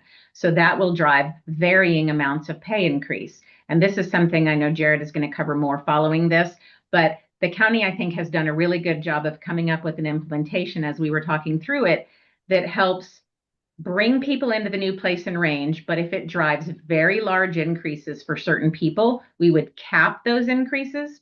And they've made the decision to place those capped percentages slightly different based on lower paid employees receiving a larger amount of the pay of the increase that they're due, and higher paid employees a little bit less, to help from an equity standpoint, right? And And knowing that you have a fairly high cost of living there, right? Ensuring that the people in those lower paid jobs can continue to afford to live and work in that area. Again, more details on that to come.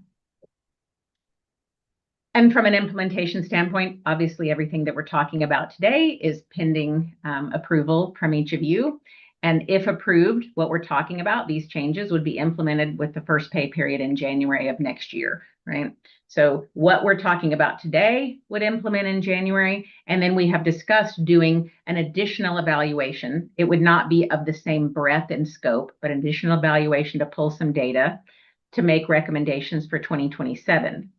And the reason we're doing that is because that would keep the county aligned with the cycle for market updates that several of your neighboring or some of the communities within the county are doing, so that you're not, somebody jumps ahead and then you guys jump ahead and then somebody else jumps ahead. It kind of keeps you aligned from a pace perspective and hopefully makes it so that you're not seeing people hopping back and forth, right, over time.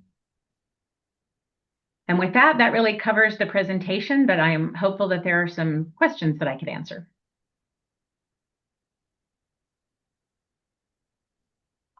Laura, you were so good. We have no questions. That's awesome. I probably talked really fast and you're all just thinking, okay, whatever she said. I think I'm personally looking forward to hearing Jared's part of the conversation and where he puts this into more human terms for our organization. But I think you did a great job of explaining the theory and I appreciate it. And Megan, if you could give me video capability, I'd sure like to be able to look Lori in the eye. Thank you.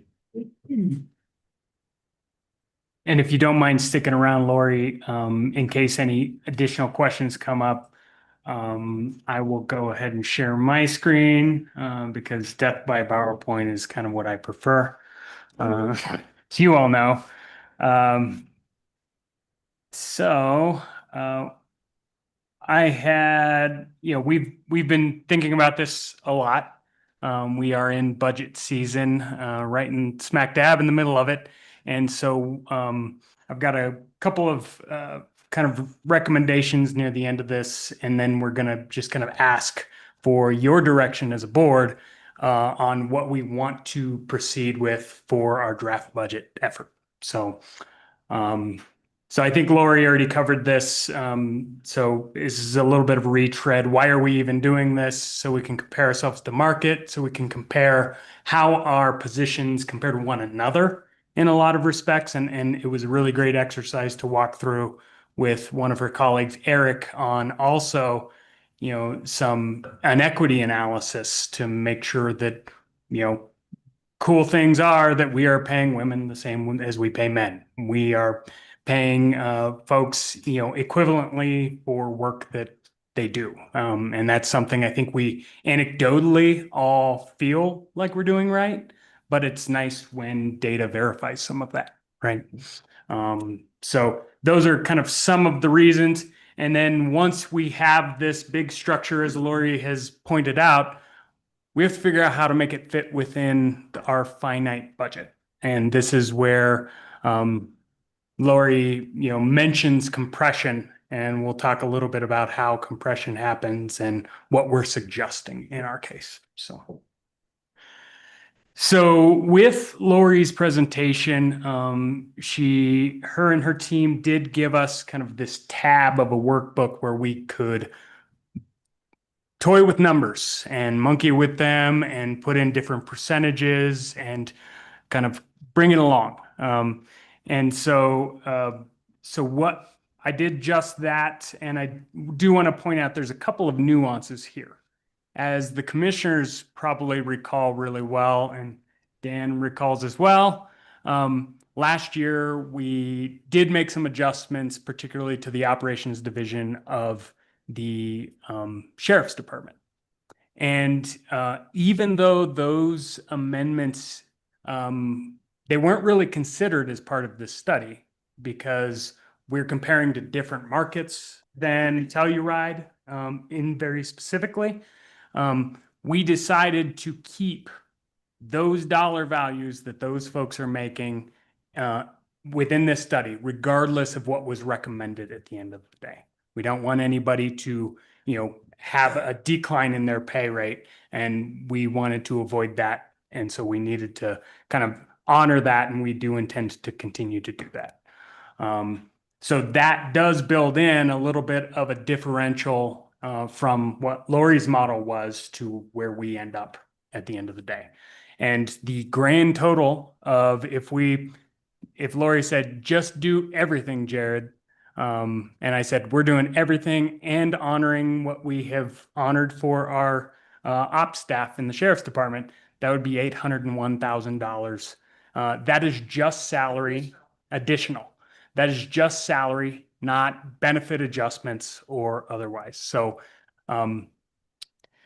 So I think I missed something along the way, Okay. because, is that basically giving everybody a 2.5% raise? Because I don't really understand the transfer of positions from our old step and grade system to this one.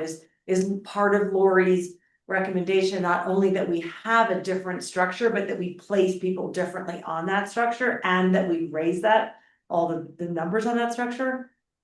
I think the way that Lori's suggestions, and please let me know if I'm misrepresenting this at all, Lori, the way her structure exists is she set the structure, she placed the jobs onto that structure where she thought them to be appropriately placed. Okay. Based on a number of things, based on all her market comparisons and the internal equity of those jobs, Yeah. kind of making all of that math work together. And then she said, okay, if an employee, let's just say for sake of argument, was a 32 on a grade 32 currently, and at the midpoint, we would move that employee to whatever the new grade is at the midpoint. Mm-hmm. Right. So that is the concept of all the recommendations. And that is where she's mentioning there are different percentages for almost every employee that can roll out. So we have 108 employees, and some folks got anywhere from a 2.5, which is our floor, right, to other employees who were suggested for, upwards of 15 or 20% adjustments. And those adjustments are based on the market analysis and the internal equity study. Correct. And this is how our town partners are, that is their same pay structure.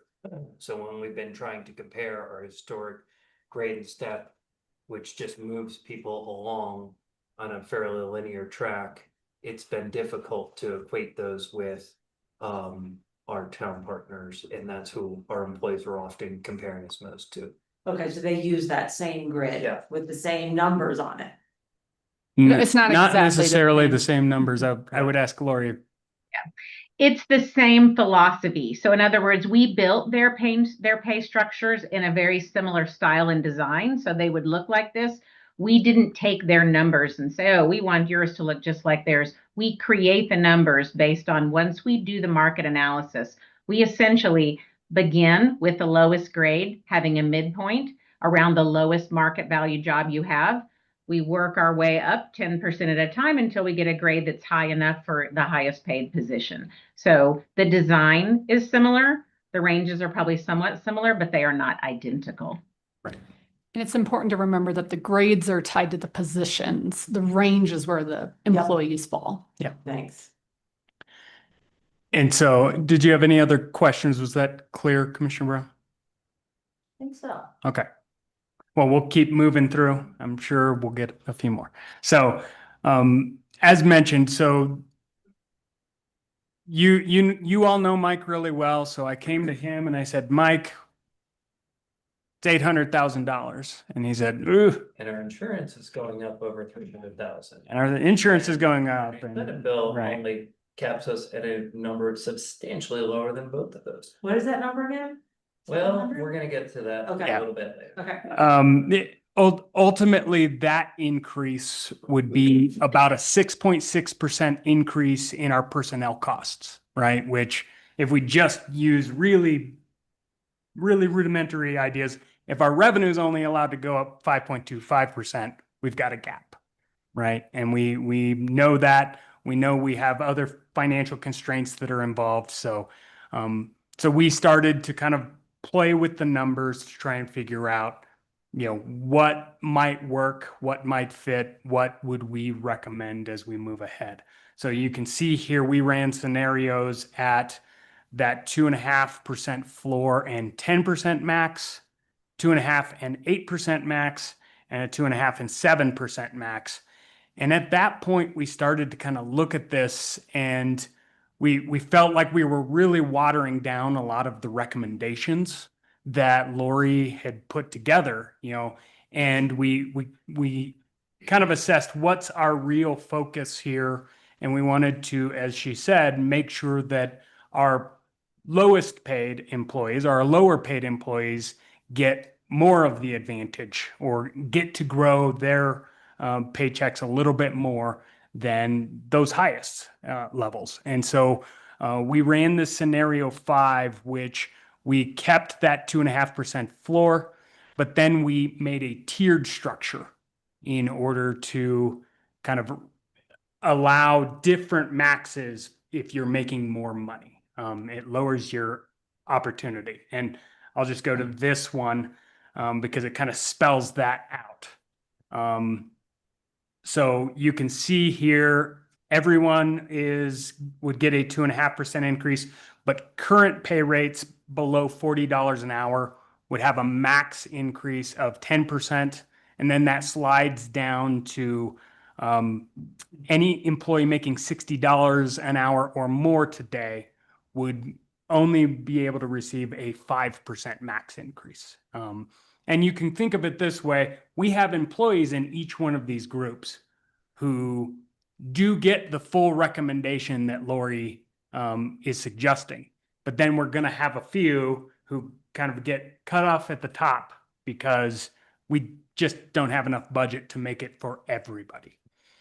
And I had pulled this together just as an effort to kind of paint this picture. And you can see on that left-hand column, the box and whisker plot, this is the recommendation that Lori had given us. And so you see, we actually have folks who would have gotten a pay decrease if we just, if we didn't actually do a 2.5% floor for everybody, right? And then we have folks that are at almost 29% at the very top of that, right? And so what we did, you see the red, the next box and whisker plot, that's where we just make the 2.5% floor. And then you can see it starts to in green, purple, and blue. That's each one of those. We're putting that lower lid on. And that last orange one is where it does allow people to stretch a little further, kind of maintains a little bit more of the opportunity for folks to get some of those higher adjustments if they are in those lower paid kind of ranges. So that is ultimately that plan right now, just based on our projections, is slated to increase costs by $608,000. Sorry, I didn't mean to clap, although okay. that's fine. I didn't mean to not clap. Thank you. Which, we've had a lot of conversations about what the right number is and where we can go and where we can't. We did feel that when you take 800,000 and you apply kind of our 30% kind of cost of overhead or cost of benefits on top of it, that puts us at $1 million of new costs. Whereas turning that down a little bit, we do assume with this plan that we will be potentially going into fund balances or suggesting that we use some fund balances in the current year. With that new revenue cap, we just know that unless the stars align, we may need to budget in a way where we are break even or maybe a little bit worse. But this is kind of what we've come to as our suggestion to move ahead. And as I mentioned, our real question to you is if you fundamentally disagree with this approach or have any suggested amendments to it. And then, once you all kind of marinate on that, we will be bringing back and we'll be having conversations pretty much weekly for the next couple of months about what do these big budget numbers mean, and we'll be coalescing that and really getting these things pulled together. So with that, I'll stop and take any questions Can or I comments. struck on one thing before the commissioners go? First off, great job to Christina and Jared. Tons of hard work, lots of discussions to get to this. But I want us to remember one thing. We've never had in all county history that I could ever look back and see 100% of our salaries utilized that were in the budget. We budget for every position to be fully paid at the highest benefits level on the first of the year. That is never the case. In many years, we've averaged 80–85% of that. So this 608 number is if every position was filled and we were doing this. So I want you to keep that in the back of your minds of that is not likely to be the case or come to bear next year or any year thereafter, because we're averaging, and I should have asked Christina, but even in the good years, we're at around 90%. We're nowhere ever at that 100% level of full employment. That's right. Sound right? Yeah. And the 600 is actually 5. Or less. Right. Yes. If you all recall, the budget discussions last year, we had a lot of vacant positions, and we ended up saving, I think somewhere on the order of $1.2 million in salary savings last year, which frankly, we don't want, because that means that work is not being done. Right.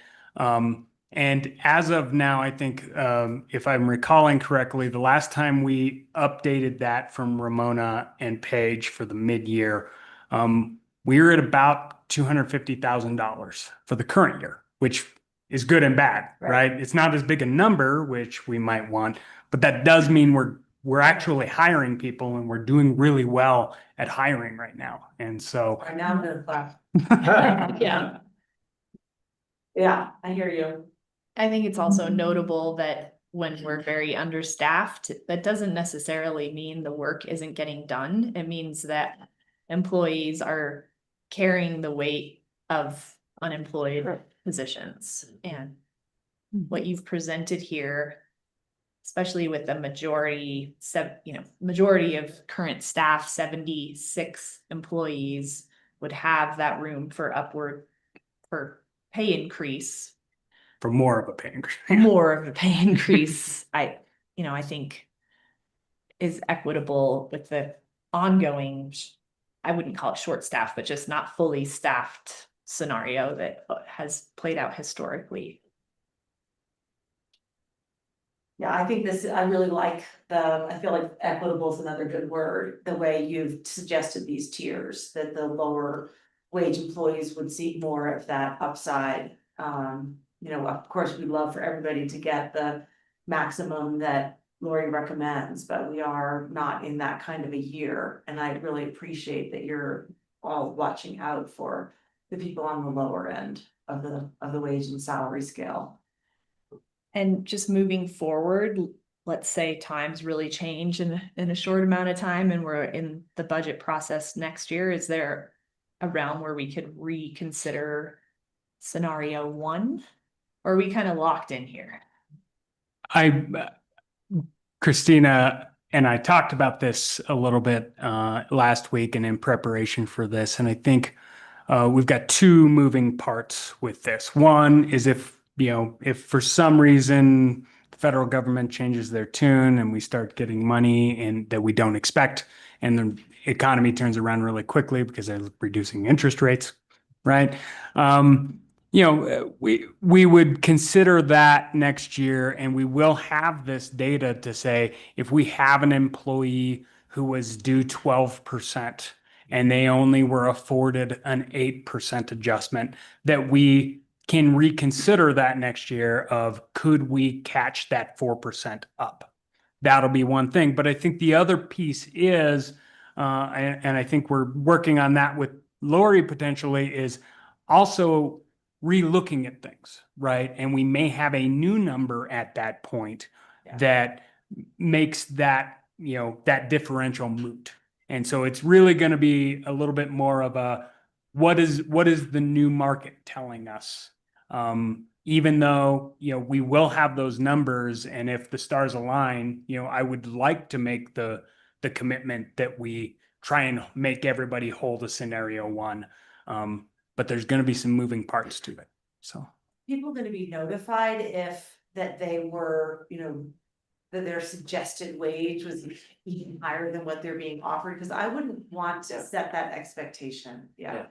No. I think our preponderance is that, you know, number one, everybody is going in a positive direction. Yeah. And so it would really be a matter of, once we get approval and we're moving ahead and we'll be having discussions with department directors, we would share with them where everybody is moving based on our current budgetary reality. And we will know that in admin and HR. When we do that study next year, we would just kind of reassess and see if we can roll that forward. So Just to remember history, in 2009, we were over $1 billion, and we just went over $1 billion in valuation last year for the first time since 2009. After 2009, our valuation went to half. So I don't think we want to we've been in the last decade plus of just constant increase. We are seeing sales tax flattening with our town partners. We're hearing it in the lodging, the lower amount of bookings during peak seasons. And so I think we also need to be cognizant of, if this is the start of a recession, or if we're going to be in a flat spot, not over-promising to our employees. Because our biggest commitment to them is stable employment for the roles that they do. I appreciate that comment a lot, Mike. Christina, I know that you and Jared have been sitting for hours coming up with the tiered approach. I think of it as the Robin Hood approach, but I support it. And my only other reminder is, I think we should take Lori up on her offer to do the 2027 update, so that we are all in the same cycle as our sister towns. Because I think that's going to be really valuable in years to come, to all be on the same class and comp page. I agree. I did put that in my budget. You know, we're going to be having my meeting tomorrow to discuss that and other things. So I put that money in there for now, and it is a, you know, priority of the county to keep us current in the market and keep doing these studies when we can afford it. So that would happen in 2026 for wages 2027. Correct. Yeah, that Yep. does make sense. There is one thing to keep in mind. Our town partners have been on this other methodology for a while. We're just transitioning to it. We know that in the next year's process, we're still going to be getting people closer to where they should be overall on the scale. Our town partners, however, in general, that I've heard from both town managers say, our people are already at the right spot. So they just do a same percentage for everybody. So town has decided 4.5% or 3%. And so our employees won't be seeing that same, like, well, wait, I only got 2.5, but you know, Sally Sue got 6, because we're still trying to get people to their correct recommended level. And at some point soon, we will be there, and then we may consider to do that same methodology, or we may choose to recognize their performance evaluations as the basis for differential increases over time. Do you know what those percentages are for the towns, or Not for this year, For yes. this year. No. No. Last year for the town of Telluride, I believe it was 4.5, and Mountain Village was a little bit below that. They were around 3.5 to 4. Nothing like the same. Christina, is there anything else you'd like to add? You've been working on this night and day, along with Lori and Jared and others, I'm sure. No, I mean, I support the recommendation, obviously, in line with admin on this. And I know the feedback from our last study was some frustration that some of the higher earners were the ones that really saw the biggest increase last time. And we did prioritize, you know, making those adjustments at that time. And we're doing this a little different this year. And it feels good to me that, you know, we took some cuts from the top to try to make this happen. Yeah, that's all I would really add. I'm very happy with the results, and Lori was wonderful. Her and her team, were wonderful to work with.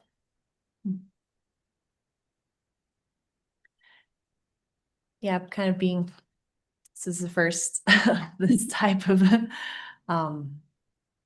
presentation or recommendation that I've been a part of, and I'm just really happy to see this. I was hoping it wasn't going to be something to the tune of the opposite. Yeah. Because yeah, all the people that work for the county are really what make things go round, and we want to keep them around and compensate for them appropriately and equitably. So, of course, it makes a lot of sense to me. Okay. Lance, anything to add? You look like you're taking a deep breath. No? Taking a deep breath and holding. I see the sheriff is in the room. Are you just keeping us safe, or did you want to participate in this conversation? I just wanted to listen in and see how it was going and what Miss Graves had to say and. Okay. Okay. All right, do you need anything further from us? No, I think you've indicated that we should proceed this way, and again, we'll be having these budgetary discussions. I think we're going to bake this in later this week. Hopefully, get a few things pulled together so we can compare numbers in a more realistic or a more meaningful way in the coming couple of weeks. This is the largest expense of any county, and it's common that this is the largest expense of any governmental agency. Looking at our general fund, it's 60% of our general fund expenses based on the 2025 budget. It's 33% of our road and bridge expenses in that fund. And so, this is kind of foundational to pulling all the other pieces of the budget together. We've got a great staff in all of our budget meetings so far. It has been, we want to concentrate on pay adjustments, and everybody has been more than willing to kind of try and rein in other expenses to honor that. And, I think that that's what everybody values, and we'll be kind of keep pushing that ahead and have a lot more numbers for you all in the coming weeks. So. Lance, were you biting your tongue, wanting to say something that you didn't say? No, okay. You're doing the international man of mystery look over there. Okay, thank you. Unless there's anything else you want to add or any more questions, I think we've achieved that in the 60 minutes allocated. Thank you, Lori, for your work. So thank you. Yes, very much. Thank you, Lori, and your team as well. Thank you all. Thank you very much. Have a great afternoon. You too.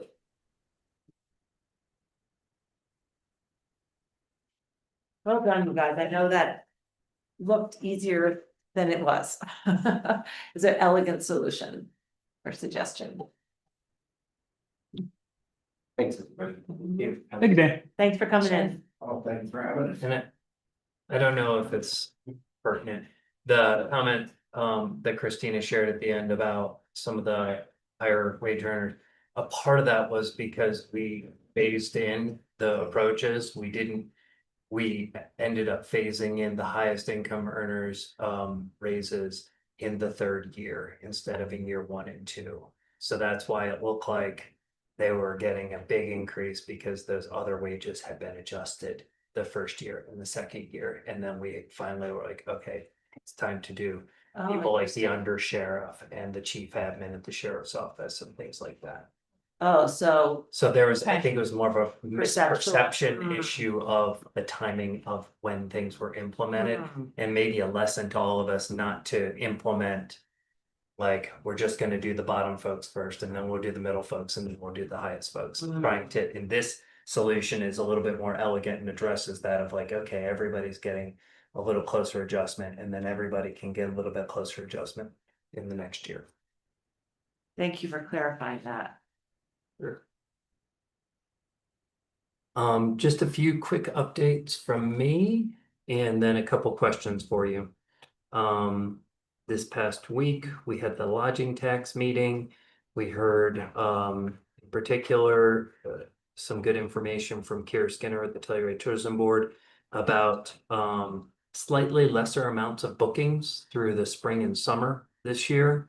They when they're looking forward to winter, they do have some groups that have already reserved. So some of those winter numbers are looking more positive, but overall, a general slight decline in the amount of overall visitation and stays.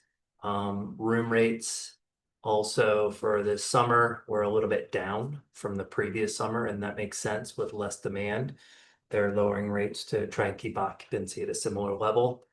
The Norwood Chamber spoke about some of their marketing initiatives and their movies in the park that they will be continuing with. But unfortunately, we didn't have a quorum, so we're going to have our next meeting in November, at which point we'll approve some of those minutes and reports at that meeting. While you're on the lodging tax panel meeting, I just wanted to add a couple things that was Please. also attended. And, you know, there is concern about the economy right now generally, and also in resort communities because we have been flat or even slightly down the last few years. I think more closer to like our pre-COVID numbers. Yes. One thing that Kira said that I found interesting was that international travel generally is considered to be like people coming in are generally to be considered at risk. I think really because of politics, and yet we are not as dependent on international travel as some other resorts. She said ours is anyway quite a bit less. 1% to 2%. Is that what it was? 1.6. Which it was shockingly low. Yeah, our international travel, that was for the winter, I think, 2% versus Vail and Aspen in particular. She also said that while people, you know, the economy is uncertain, generally they feel that the luxury segment, which is our target, is somewhat insulated from changes in the economy. So she said cautiously optimistic going into the winter. Yes. Thanks for those. Yeah. We also had the SMRHA board meeting where the board approved their 2026 budget for the county. That equates to a contribution difference from 120,000 this year to 150,000 for next year. And we're going to talk about some other things related to SMRHA in a moment. I attended a meeting with Commissioner Gleason with some of the West End leadership in anticipation of future discussions with the town of Mountain Village. And I think there is I don't think I need to say any more about that. I'll let Commissioner Gleason out if she'd like to. Tomorrow, though it's on our internal calendar, there is no planning commission meeting. Next week for a regular meeting, we'll be in Norwood. And a big part of that will be the public hearing for mining regulations. There's also several more topics on our upcoming meeting calendar that we'll be discussing. October 1st, we are going to be in Egner. And when we learned that there is a subdivision, minor subdivision that will be coming to the Egner area on October 15th, we quickly tried to move those meetings around so that we might be able to be there. Unfortunately, it's already been advertised, both for immunizations as well as in the Dove Creek newspaper that we'll be having our meeting on October 1st. So Carmen and I started brainstorming about how we can make sure that there is good notice. I know it's already all the public notifications and postings have occurred through the planning department, but an opportunity for our Egner residents to comment on the subdivision, since that will be a part of a public hearing on that subdivision application. So where did you net out? Are we going to be in Egner on the 1st? We're still going to be in Egner on the 1st. Huh. Because we can't change the public hearing on the 15th. Can't make that earlier. Nope. And we can't adjust is that a legal public noticing issue? We can't The work from that? 15th is. That one, Yes. but the 1st. I The mean, you don't first, think you get the the word. first is not a legal issue. It's just that notices have already been given. You don't have enough time for the 1st.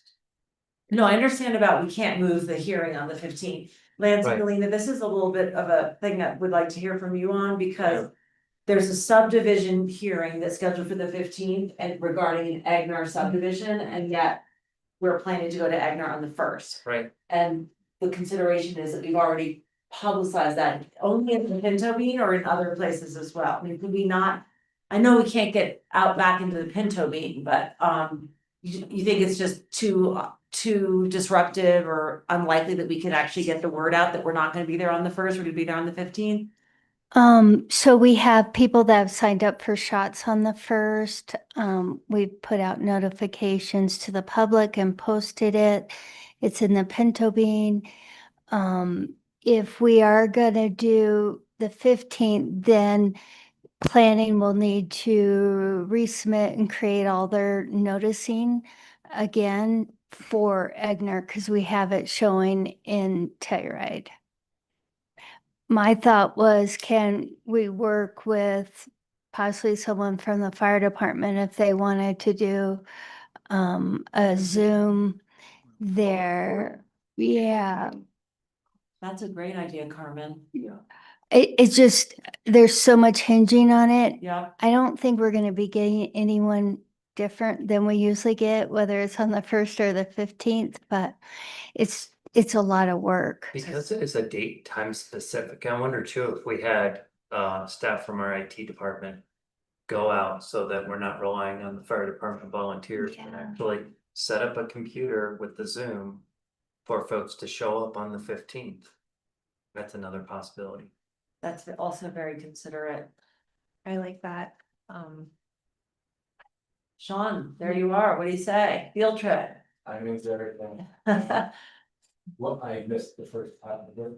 Yeah, but We'll talk. Yeah. Sounds good. Yeah. We can do it. Just say yes. There you go. Also, during the meeting on the 1st, we could just make an announcement to the community there that this is coming up on an agenda, and if they want to make public comment, that they, could submit that by whatever that would. And I was be, even the thinking, the next. Great meeting. idea. I'll have the paperwork there too for them to review the packet, hopefully. I don't think this is a big one. I think it's just splitting off one lot to make into 2 lots. But again, as we think about this, So wait a second, Mike has a correction. Yeah, there was more. is more, okay. So, and we just did get another application for something else yesterday in the Ignar area. So it's maybe something we want to start looking at, that things are starting to move over there. That, how are we going to address that, especially in the winter? 1 to 4. Lance? Oh, 1 to 4, okay. Carmen, I respect the solution that you've come up with the Zoom option on the 15th, and I think it's completely workable, and Sean has already said yes, thank you, Sean. But I also heard you say that one of the commitments we've made was to do immunizations on the 1st, and it seems like we could keep that commitment whether or not we have a meeting. The other question I have for you was, you listed the number of noticing requirements that would have to be changed. And I'm just not aware of how hard that is to redact and redo. And Kay might have an answer. Kay's got it. Yeah. Did you hear what we're talking about? I figured it out. Okay. So for any, we have certain public noticing requirements. Notice has to be published in the paper 14 days prior to the hearing, and we had already sent notice for the October 1st meeting. Or rather, we sent notice for October 15th. We're past our deadline. We couldn't move it back to October 1st. I'm so sorry. Yeah. We're not talking about moving the hearing to the 1st. We're talking about moving the location of the meeting from Telluride to Egnar on the 15th. Yeah. Yeah. So we would have to republish the notice in the paper, because that did have location on it. And then we would also have to have the applicant remail. We'd have to give them a new mailed notice to send out. And that would have to be remailed because we have to change the location, and we'd have to give them a new sign. So we're still within our 20-day mailed period. So we can correct that, and we are still within a time frame where we can correct it. But, you know, we need to know as soon as possible if we're asking for these corrections. Okay, how many letters did we need to mail for that first round? Was it, I don't know, but it's not many. I was thinking the same thing, so Yeah. we're talking an hour's worth of time and some stamps to Mhm. redo that portion. Yeah. As far as signage, if Mike wants to get on his motorcycle and, kind of business, can't do that on a motorcycle. If one of us could get down there and change the date on the sign, I think that's relatively doable, whether it's a representative of the county who's already in Igna, or whether it's someone from I the mean, we- city county that has to be there. You know, we can definitely figure out, you know, we have to make the sign, they're laminated, so that they survive any rain we might get. What's the time window on that? Like, It has to be 20 days prior, so we do have some room. okay, I'm going down there on the 19th. I could do it. Yeah. Are you suggesting that you'd like to move the meeting to the 15th? Do you think it's I'm important? exploring how difficult it would be Okay. to move the meeting to the 15th, knowing that on Zoom it's harder. Yeah. And that if this is going to be a big shift in the community, I'd like to accommodate that conversation in person if we possibly can. And I'm just trying to understand how much effort and energy Okay. that would require. So far, I haven't heard a showstopper, but I have heard some minor challenges, and Carmen's solution works fine. We could zoom it in and we get it done. But if we are so close and it's possible to adjust by 2 weeks a little bit on the fly and not upset anybody's apple cart, except allow us to all be in the same room together, I'm leaning that direction, honestly.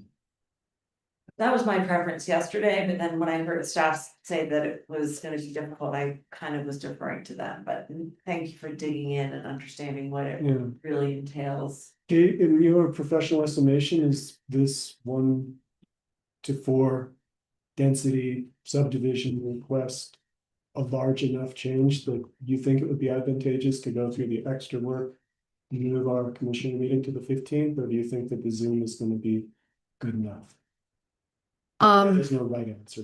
Yeah, this is, you know, this is a subdivision exemption, you know how much attention those typically get. Yeah. And, but, you know, we did hear from, you know, someone that did want to be able to comment and participate. And, you know, if you want to, you know, accommodate their participation in person, you know, You know, the more I think about it, let's go with Galina's plan A of let's go on the first, have our meeting. Provide all the opportunity for public comment via form, and then send our Zoom team down to make sure that the connection's solid on the 15th. I think Kay's right, that this is a subdivision. Subdivision exemption. Exemption, Yeah. not a full creation Of of a a new subdivision. There may be a couple folks who are vehemently opposed or for, but it's not gonna be I think, gigantic impact. Yeah, it's not like we're expecting a crowd. Let me ask you this, would it be, I'm guessing the answer is no, but if somebody wanted to speak up personally, could they do that on October 1st during public comment at the beginning of the meeting? Could that be another option that we provide, or is it? they should not do that because this is a quasi judicial Okay. action, and the applicant would not be able to respond. Okay, that's fair. All right, I like that idea. Okay, so we'll have someone from IT down there on the 15th, and on the 1st, we'll make it very clear to the community there what's happening, and then no reprimand here attended at all, but it seems like this was a pretty close miss, so maybe when scheduling these things next time, we should try to figure out how to be there in person. I don't know, somebody's wires got crossed, but That is exactly what happened. yeah, and we're human beings. It And happens. yeah, we weren't all available in the planning department to make a decision on a day that the decision had to be made, and Fair enough. so. Thank you, Kay, Yeah. and thanks everybody for trying to figure this out. I think we've done the best that we can. Alrighty, moving on to further manager matters. We are ground pounders, and their contract work for the county is almost complete with County Road 60M. I was able to drive it on Sunday and it is gorgeous and smooth and no potholes. And it's going to allow us to grade it and keep it in good condition for several years to come. So also noticed that they've rebuilt, Road Bridge has contracted and rebuilt several of our broken guardrail sections around the east end of the county. So good work. And then the next one starting next week is 57P Fall Creek Road. That will, the gravel portion that will be substantially improved. So thank you to the commissioners for allocating those additional dollars. We did conclude our contract also with Earth Tech and Access in Motion. We received a lot of kudos from the community, as well as Imogene Pass Run was very thankful to get back to their historic route. The last thing I wanted to ask you about was when the board gave direction on the deed restriction reversion at our previous meeting, we talked about a communications plan, and I know Maura has drafted a letter that will be going out very soon to every individual deed restricted homeowner, telling them what their options for reversion are, should they wish to take advantage of it. We had also discussed having a public meeting or public meetings. And I know in my conversation with Commissioner Brown, originally we were talking about the potential for meeting with different HOAs. And the only issue I see with that is even within one HOA, almost most members of that have different, either are not applicable based off of the type of deed restriction they're already on, such as the predominance that are already on the 91 land use code or the original land use code. But then there are many that are on various different versions. So I think it could add to confusion if we're meeting with an HOA. That's just a side note. I almost think it would be more applicable, more appropriate if we were to say, if you have this type of deed restriction, here's your reversion option. Here's what that might mean to you, and please seek legal counsel, since we're not going to be providing them advice of what is financially best or best in their personal situation. But having those recorded, so, and on our county website, on the SMRHA website, and then I suppose, regardless whether you want that or just one large meeting session to explain this, what the reversion options are. Do you want that as a daytime, as a nighttime? And the timing is another question, because I know we've discussed these letters going out on the 15th. So when folks start getting them the following week. Yes. I think we want to have it proximate to when these folks are going to be receiving their letters. I don't know if we want to have it before then, because I think folks aren't going to really tune into this until they get their mail. So I wonder about having it a week after folks have received their letters, accounting for some people that might not pick up their mail every day. And so they've gotten this, they're going, wait a minute, and we obviously have contact info on there, but it would be nice if we could include, and there will be this public meeting and these recordings that you can access for further information of how this applies to you. Now, So as I understand it, your question is, should we be doing HOA specific meetings or a general public meeting? yes. Right? And the question, and then when, and you and I had talked about whether we thought we needed to have two, because we did that with some of the hearings on the reversion. I don't know that it made that much of a difference.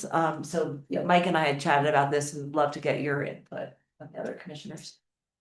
Lance was gonna say something a while ago. I was gonna start with a quick legal question. Even though I recused myself on that decision, am I allowed to talk about this process? Is that all right, or should I? Yeah, because you're not making any decisions. Now the decision's been made, so. Good. With that, I think an evening meeting is probably wise. I think that one is probably enough. And I think that Mike's suggestion of at least a week, but not much more, is the right time frame.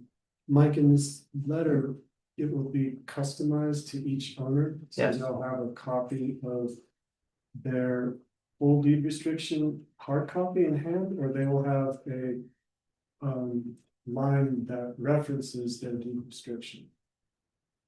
As drafted, I'm still waiting for input from various folks, but just given the amount of time and logistics. So as drafted, it says this is the reception number for your covenant.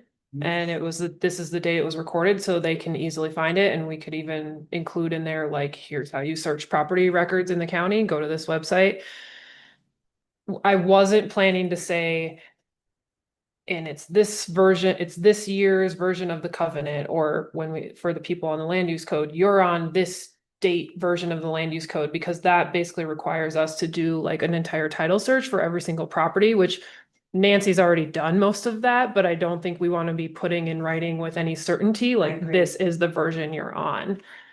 That will need to be confirmed on an individual basis at the time someone elects an option. The information going to be available via a link and a click. It's not calling. I think communications are, I don't know if we've decided officially if it was going hard mail or email, because I know SMRHA does most of the compliance via email. And so that would certainly make it easier to have links people can click on to go to find the information, because we're also planning to have a web page with all the land use code versions published and all the covenant versions published, so people can easily go based on what's the reception number they search. Okay, I think I'm on this version. Let me look at what they're offering me and what that would mean. But Jared might have more to add on a potential other resource. Well, I wanted to maybe kind of give a little bit more food for thought. And that really is, I do have a meeting with Pam on Friday. Per our SMRHA meeting this week, they're working on their database tools to potentially, that may or may not provide a solution to make it an even easier search. And so I don't want to get too far ahead of us. And so I was going to mention two things. We put the September 15th date out there as kind of a hopeful date, but we also know that is likely going to slip a little bit. Okay. Right. And so I don't want to get too wrapped up on let's get a meeting together like next week so we can make this happen. I think we can develop this information. We can see what tools we have and act with our best, options on the table to get that out. The other thing that I wanted to mention is I just so happened to have a meeting with the Lawson Hill POA board this week, and they quickly said, thanks for all of that info about the Lawson Hill Trail project, Jared, but I want to talk to you about deed restrictions.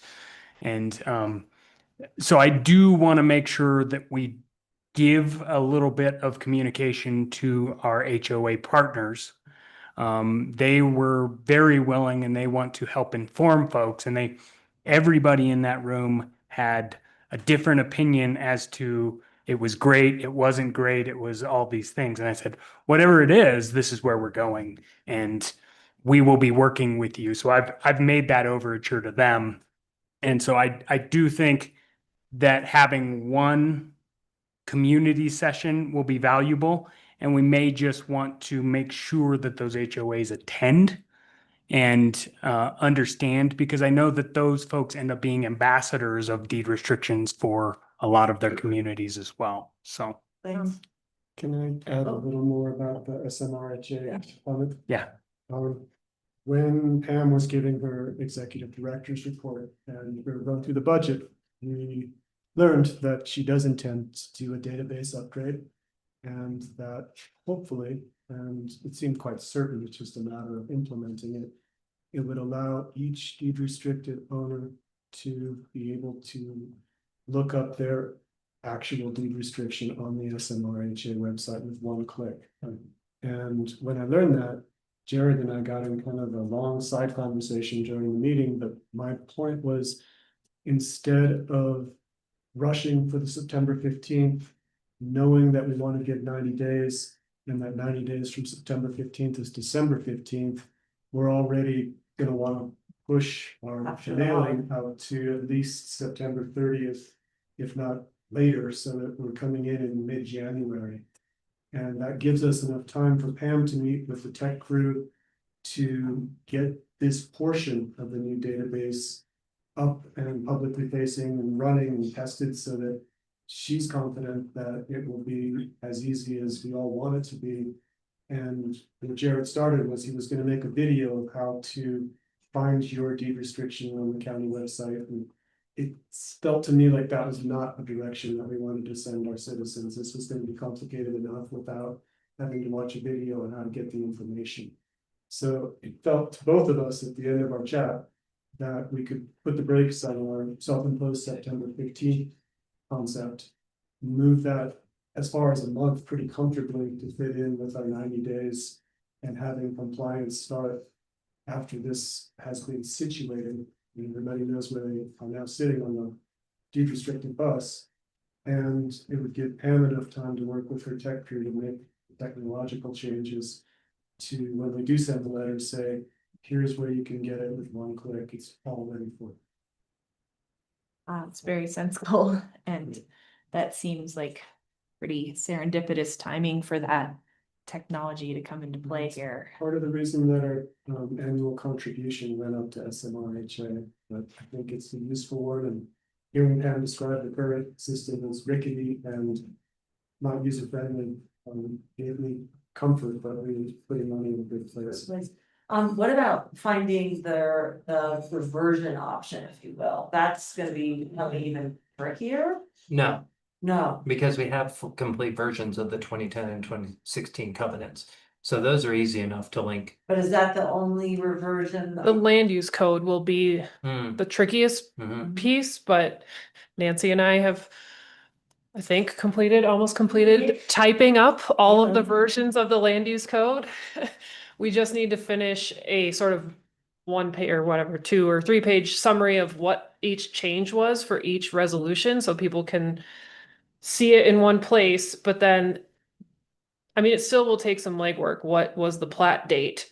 Yeah, Okay, what version of the land use code would I be on? Now I can go look at the version that existed on whatever date in 1995. and how will they figure that part out? How will they figure out which of those land use codes applies to their property or previously applied to their property? So that's the part where really it's like a title search for each Yeah. property. I mean, we can provide some very general, like here are the 2 to 3 plats for each subdivision, which you can zoom in on the plat note and see like that's the date that the land use code restriction went into effect. But it is, I mean, for each subdivision, I think we probably could say here are the dates of the plats for which lots. I'm just speaking off the cuff here, but Okay, sounds like we need to think this part through a little bit. That's fine. Because now we're postponing the letter, right? We're giving ourselves a little more room. Does that make sense? yeah, I think we didn't necessarily envision telling everybody which versions they were on or could be on. I understand That's kind of, we can guide you how to find that, but we can't tell each property owner exactly. I think that's fine. Yeah, but we would provide some guidance, but we can tell them what they're on right now, which is a big head start for sure.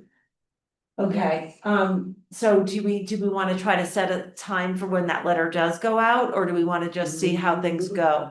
Contingent on Pam's database. Database consultants group, but Okay, Jared's gonna be sitting with her Friday, and she by then should have a better feel for how long it'll take to make that adjustment. that's fine, that's fair. I think that, and again, there's no hurry, it seems like, I wonder though if we should in the meantime get a note out to the HOAs, letting them know about the decisions that were made and what our kind of expected timeline is. Does that make sense? After we know, the thing I'm concerned about is Pam was proposing this database for 2026. Yeah, So 2 things. One is this is an increased expense that's related to San Miguel County over our partner in the town of Telluride. Would you be comfortable if we had to supplement that in current year 2025 to our current contribution level to expedite that to start sooner than 2026? And then my second concern is anytime we've rolled out a new database, there's been some bugs, and I don't want to roll something out and send people this and then have it not work perfectly.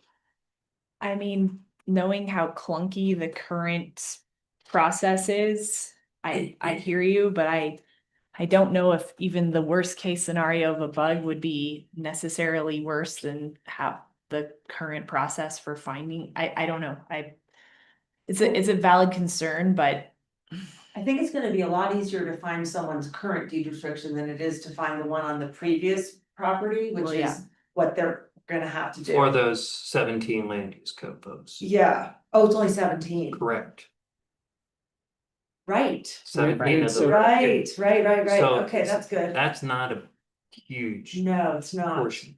Yeah. Although they will have to figure out what version of the covenant the previous owner was on.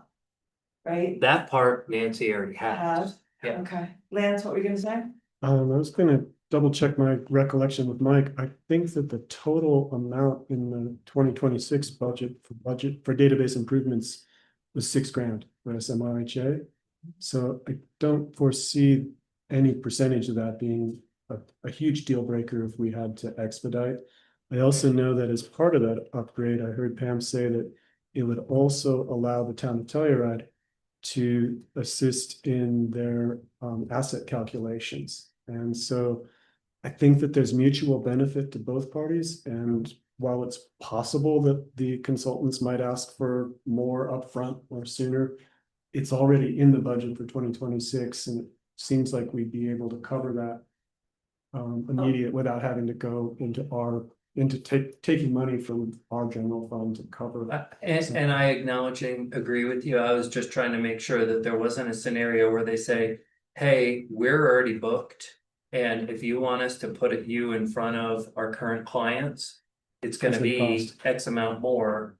Because I don't think we can wait till March of 2026. Why don't we do this? Someone has a meeting with Pam in a few days. Why don't you just check in with Pam? We've already decided this is not super urgent. We don't have to give you this specific direction right now. Yeah. I would say though, that if we can't link everybody to their own deed restriction, I don't think it's actually that hard to find your own deed restriction. So that's, shouldn't be a deal breaker either way, I would think, in terms of moving forward. Maura was gonna put language in how to do that. Yeah. In the letter, so she could talk everybody. Let's just see if we even need to. We'll find out more later. But what about a sooner rather than later communication to the HOAs, just letting them know? Mike, you and I had talked about sending something out even before we send out the letters, so that people aren't like, what the heck is up with this letter? Yeah. So. And that'd be a good HOA specific one. Yep. And saying, not all of your residents will be receiving this, even if they're in a deed restricted home. It's only those that are within these two opportunity. Yeah, so there's a lot that could be covered in that letter, like here's the decision, here's the resolution, here's why we did it, nothing, doesn't have to be pages and pages, but just like an overview for all the people who didn't attend our meetings. I think that's great. I was gonna make a similar suggestion. You okay? Yeah, so could that get out within the next 10 days or something? Okay, that'd be great. And then let's just touch base next week or the week after, whenever you guys have more information about this, because we're, as you can tell, this board is very concerned with public transparency and building trust, and so I'm curious, would like to know kind of how we are gonna roll this out and, the specifics of that, but we know where we're starting. I think Jared will have a lot more clarity Friday. After. We'll be able to report back to us next Wednesday. Perfect. And maybe what you've had a timeline before, maybe just kind of show letter to HOA, letters mailed, email sent, that would be great. Some kind of a communications, 5 lines with our communications plan. Does that make sense? It is very complex, and I've even had some journalists talk to me saying they don't even know how to cover this because it's really complicated. Even the decision made last week. So I think it's important for us to communicate this very well to the parties who would potentially be affected and have choices. It's on the front page, so someone figured it out. Okay, I haven't seen today's paper. There you I go. saw the headline. So that's the beginning of our communications plan. Great. Well, I'm glad to see that. Yes. I'm Okay. pretty sure that's Mr. Perkins, who is, I think, in our audience today. Thank you, Owen. Owen does a very good job. thorough, makes sense. He tuned in. Yeah. Mike, anything else on manager matters?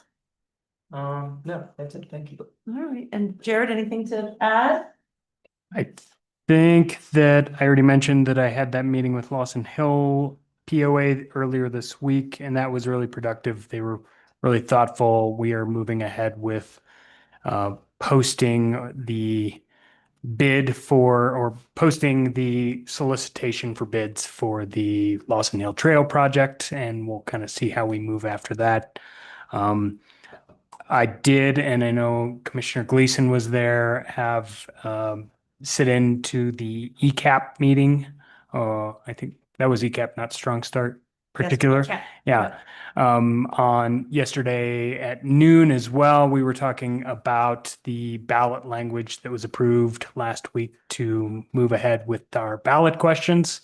And I did make a mistake. I talked with Michael Wazinski after that meeting. I believe he is accepting comments about those ballot questions, pro cons for those ballot questions now. So I was going to send a letter. They were asking questions about when pro con statements of any of those ballot initiatives or ballot questions are open. And he mentioned that that is going to be available this week. So That's a good point. We heard some issues in Mountain Village recently around an election that, pro and con comments weren't, managed the way everybody would have liked, whether it was right or wrong, I don't know. But can we do some kind of do we want to do some kind of an outreach to the public, or how does that work? I would suggest there is a statutory process and Michael's managing that. I think he may, I know some counties do put something on their website that says, here's the process. If you want to send it to us, send it to us. And that was what I was going to clarify with Michael, just to make sure we're sending the same message. But I would be a little hesitant to, really push much more than we're accepting pro con statements, send them in here. But is that more of the clerk's job than It our is. job? Very much so. Okay, I don't want to do He is- anything, is uncommon. I believe it is, he is the designated election official for the county. And every special district has a designated election official whose responsibility it is to do this job. Perfect. And so I want to leave it to him in his professional opinion, and we know Michael's really good at his job, so. I agree. Anybody feel differently? No, that very much agree with that. Okay. Any more manager matters? No. Thank Okay, you. on to commissioner updates. Lance, you want to go? Yeah, I gave the highlights from that SMRHA meeting already, and that's what I have. Okay, Lena? Yeah. It's at a UMC board meeting, and because of the prospective cuts from HR1 to Medicaid and recent cuts from the state of Colorado to reduce Medicaid reimbursements to shore up the state deficit, there's really there's going to be impacts to all of Colorado's FQHC's federally qualified healthcare clinics, which UMC is that type of qualified clinic. And as such, UMC has joined with other FQHCs to push both the state of Colorado and the federal government to revisit their recent funding decisions. And UMC has partnered with Colorado Community Health Network and the National Association of Community Health Centers in an education and lobbying effort on the results of their recent decisions. So basically teamed up to lobby and educate and find some power in numbers to try to fight this. And is that at the federal level or the state level? Both. Yeah.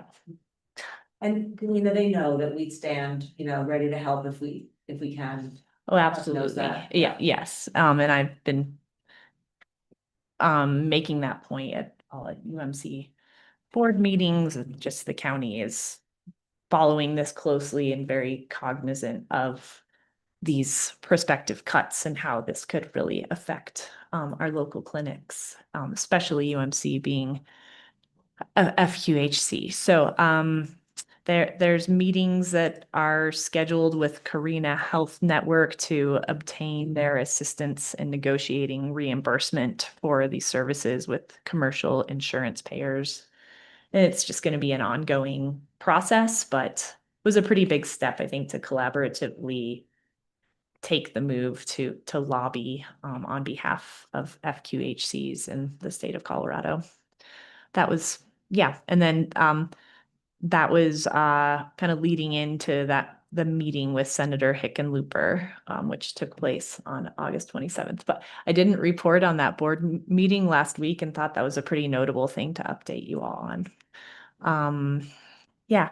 And then I attended West End, continuing to engage with the West End vision projects. I'm taking place in contributing to the public lands and natural resources roundtable, just honing in on that specific topic.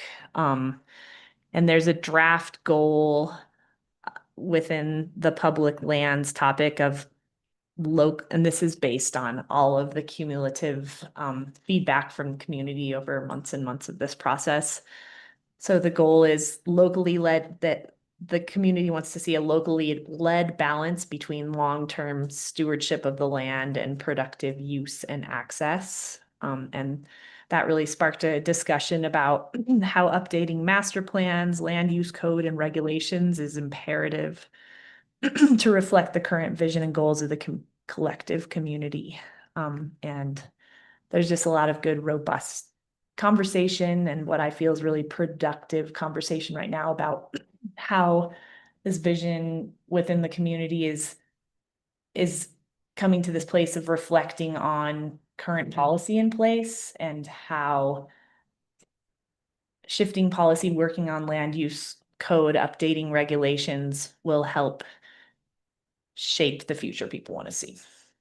I think it's worth sharing. And there was conversation around the concept of expanding a recreation roundtable to the West End, similar to what Star Jameson initiated in the county here. But a lot of that conversation from the couple of recreation roundtables I've sat in on have been kind of more East End centric, and Telluride Mountain Club, kind of weighs in on that a lot. So just prospective ideas of other kind of recreation roundtables and potentially even like a water use roundtable that is focused on natural resources and agriculture, and just kind of thinking about bringing the community in to address natural resources and public lands use and what that might look like in the future with community input and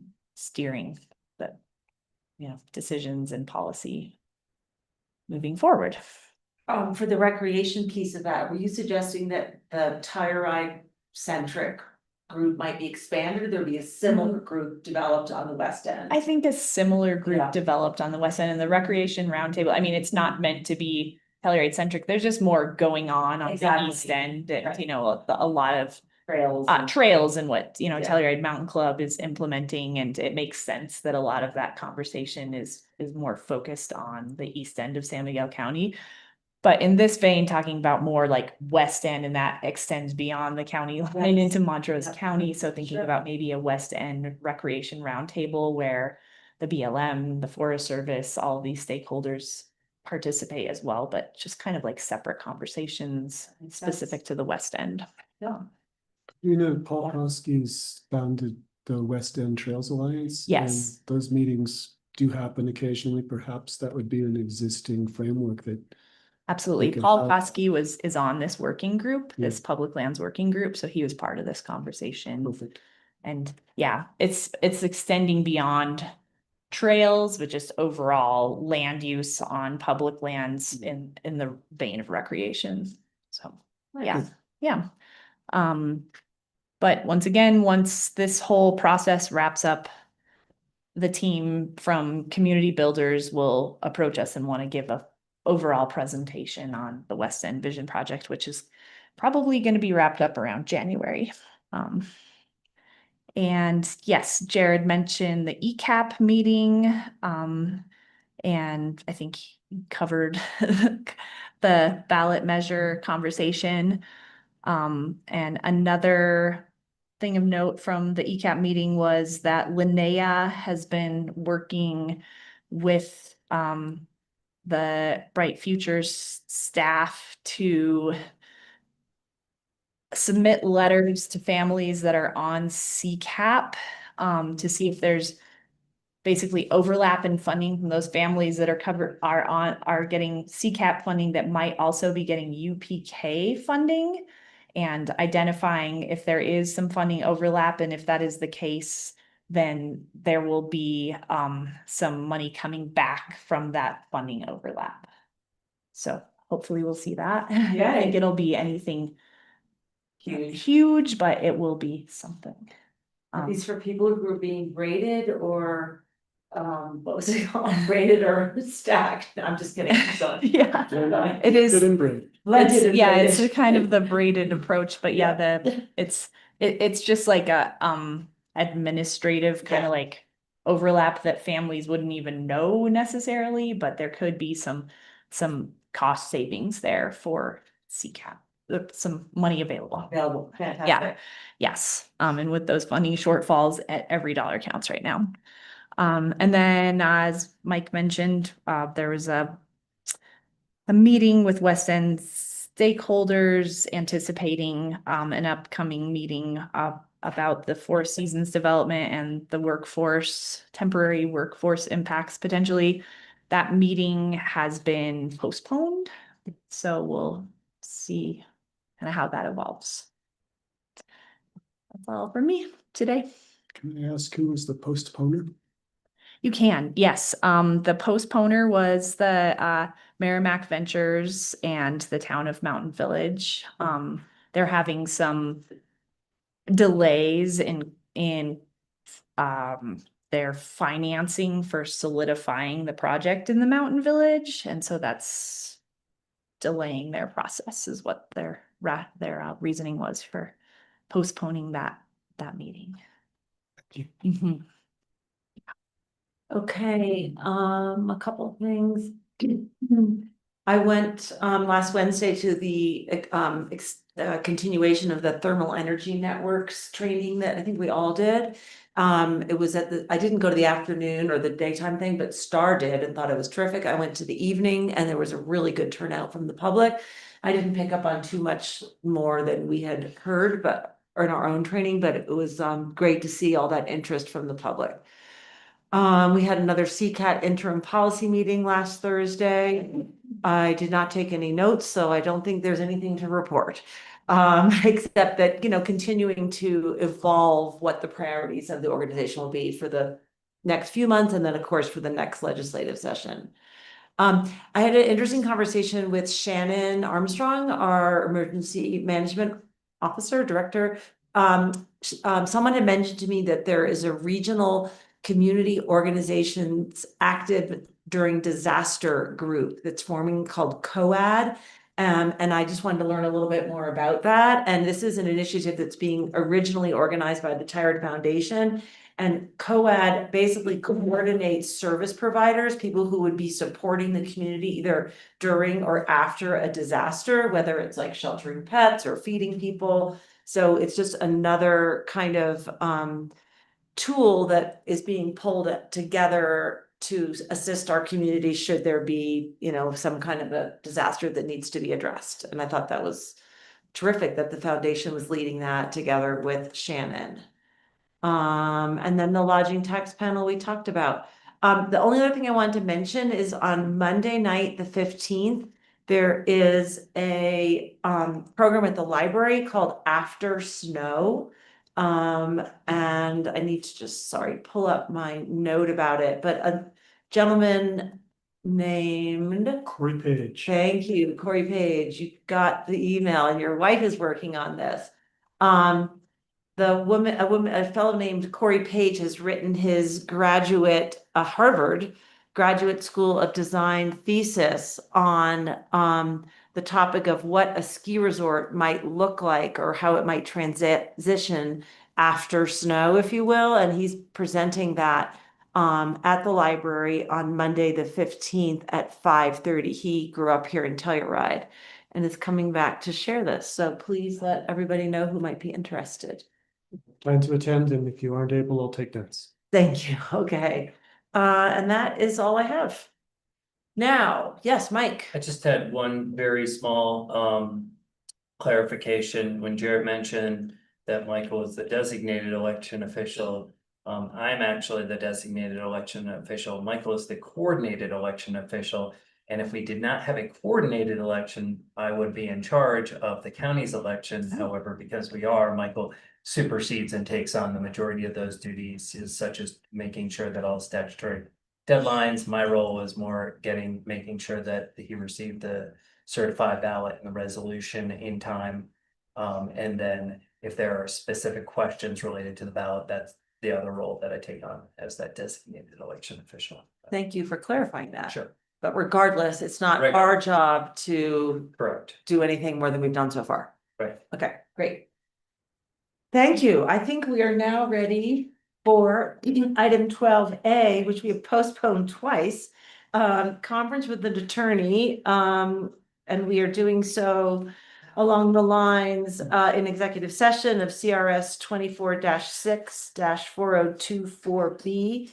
We plan to discuss the outcome and potential next steps regarding Diamond Ridge litigation, for which we fairly recently had a decision handed down. Maura, is there anything we wanted to discuss before we go into executive session, or did I cover that? Okay. Nope, you covered it. Okay, so I need a motion to go into executive session. So moved. Second. How do you vote? Aye. As well? Yep, good. We're all going into executive session. How are we doing that, Carmen and Megan? I think I will too. Sure. Good for water? I need water. Yeah, make sure water be there. Anybody else? I'll come too. I'm sorry. Stretch my legs. The blinds. Oh, yeah, should call me. And actually, that's. Well, guys.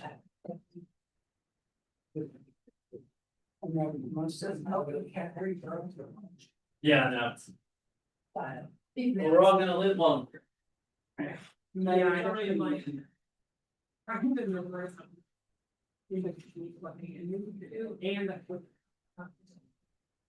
This is just. Get upstairs and let Holly see me.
Oh, oops, There you go. sorry. We were muted still. Oh, are we good?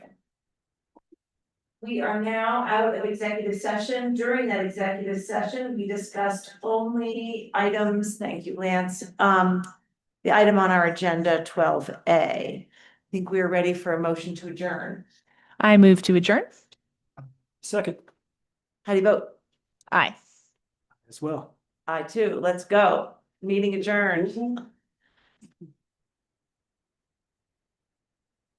All right.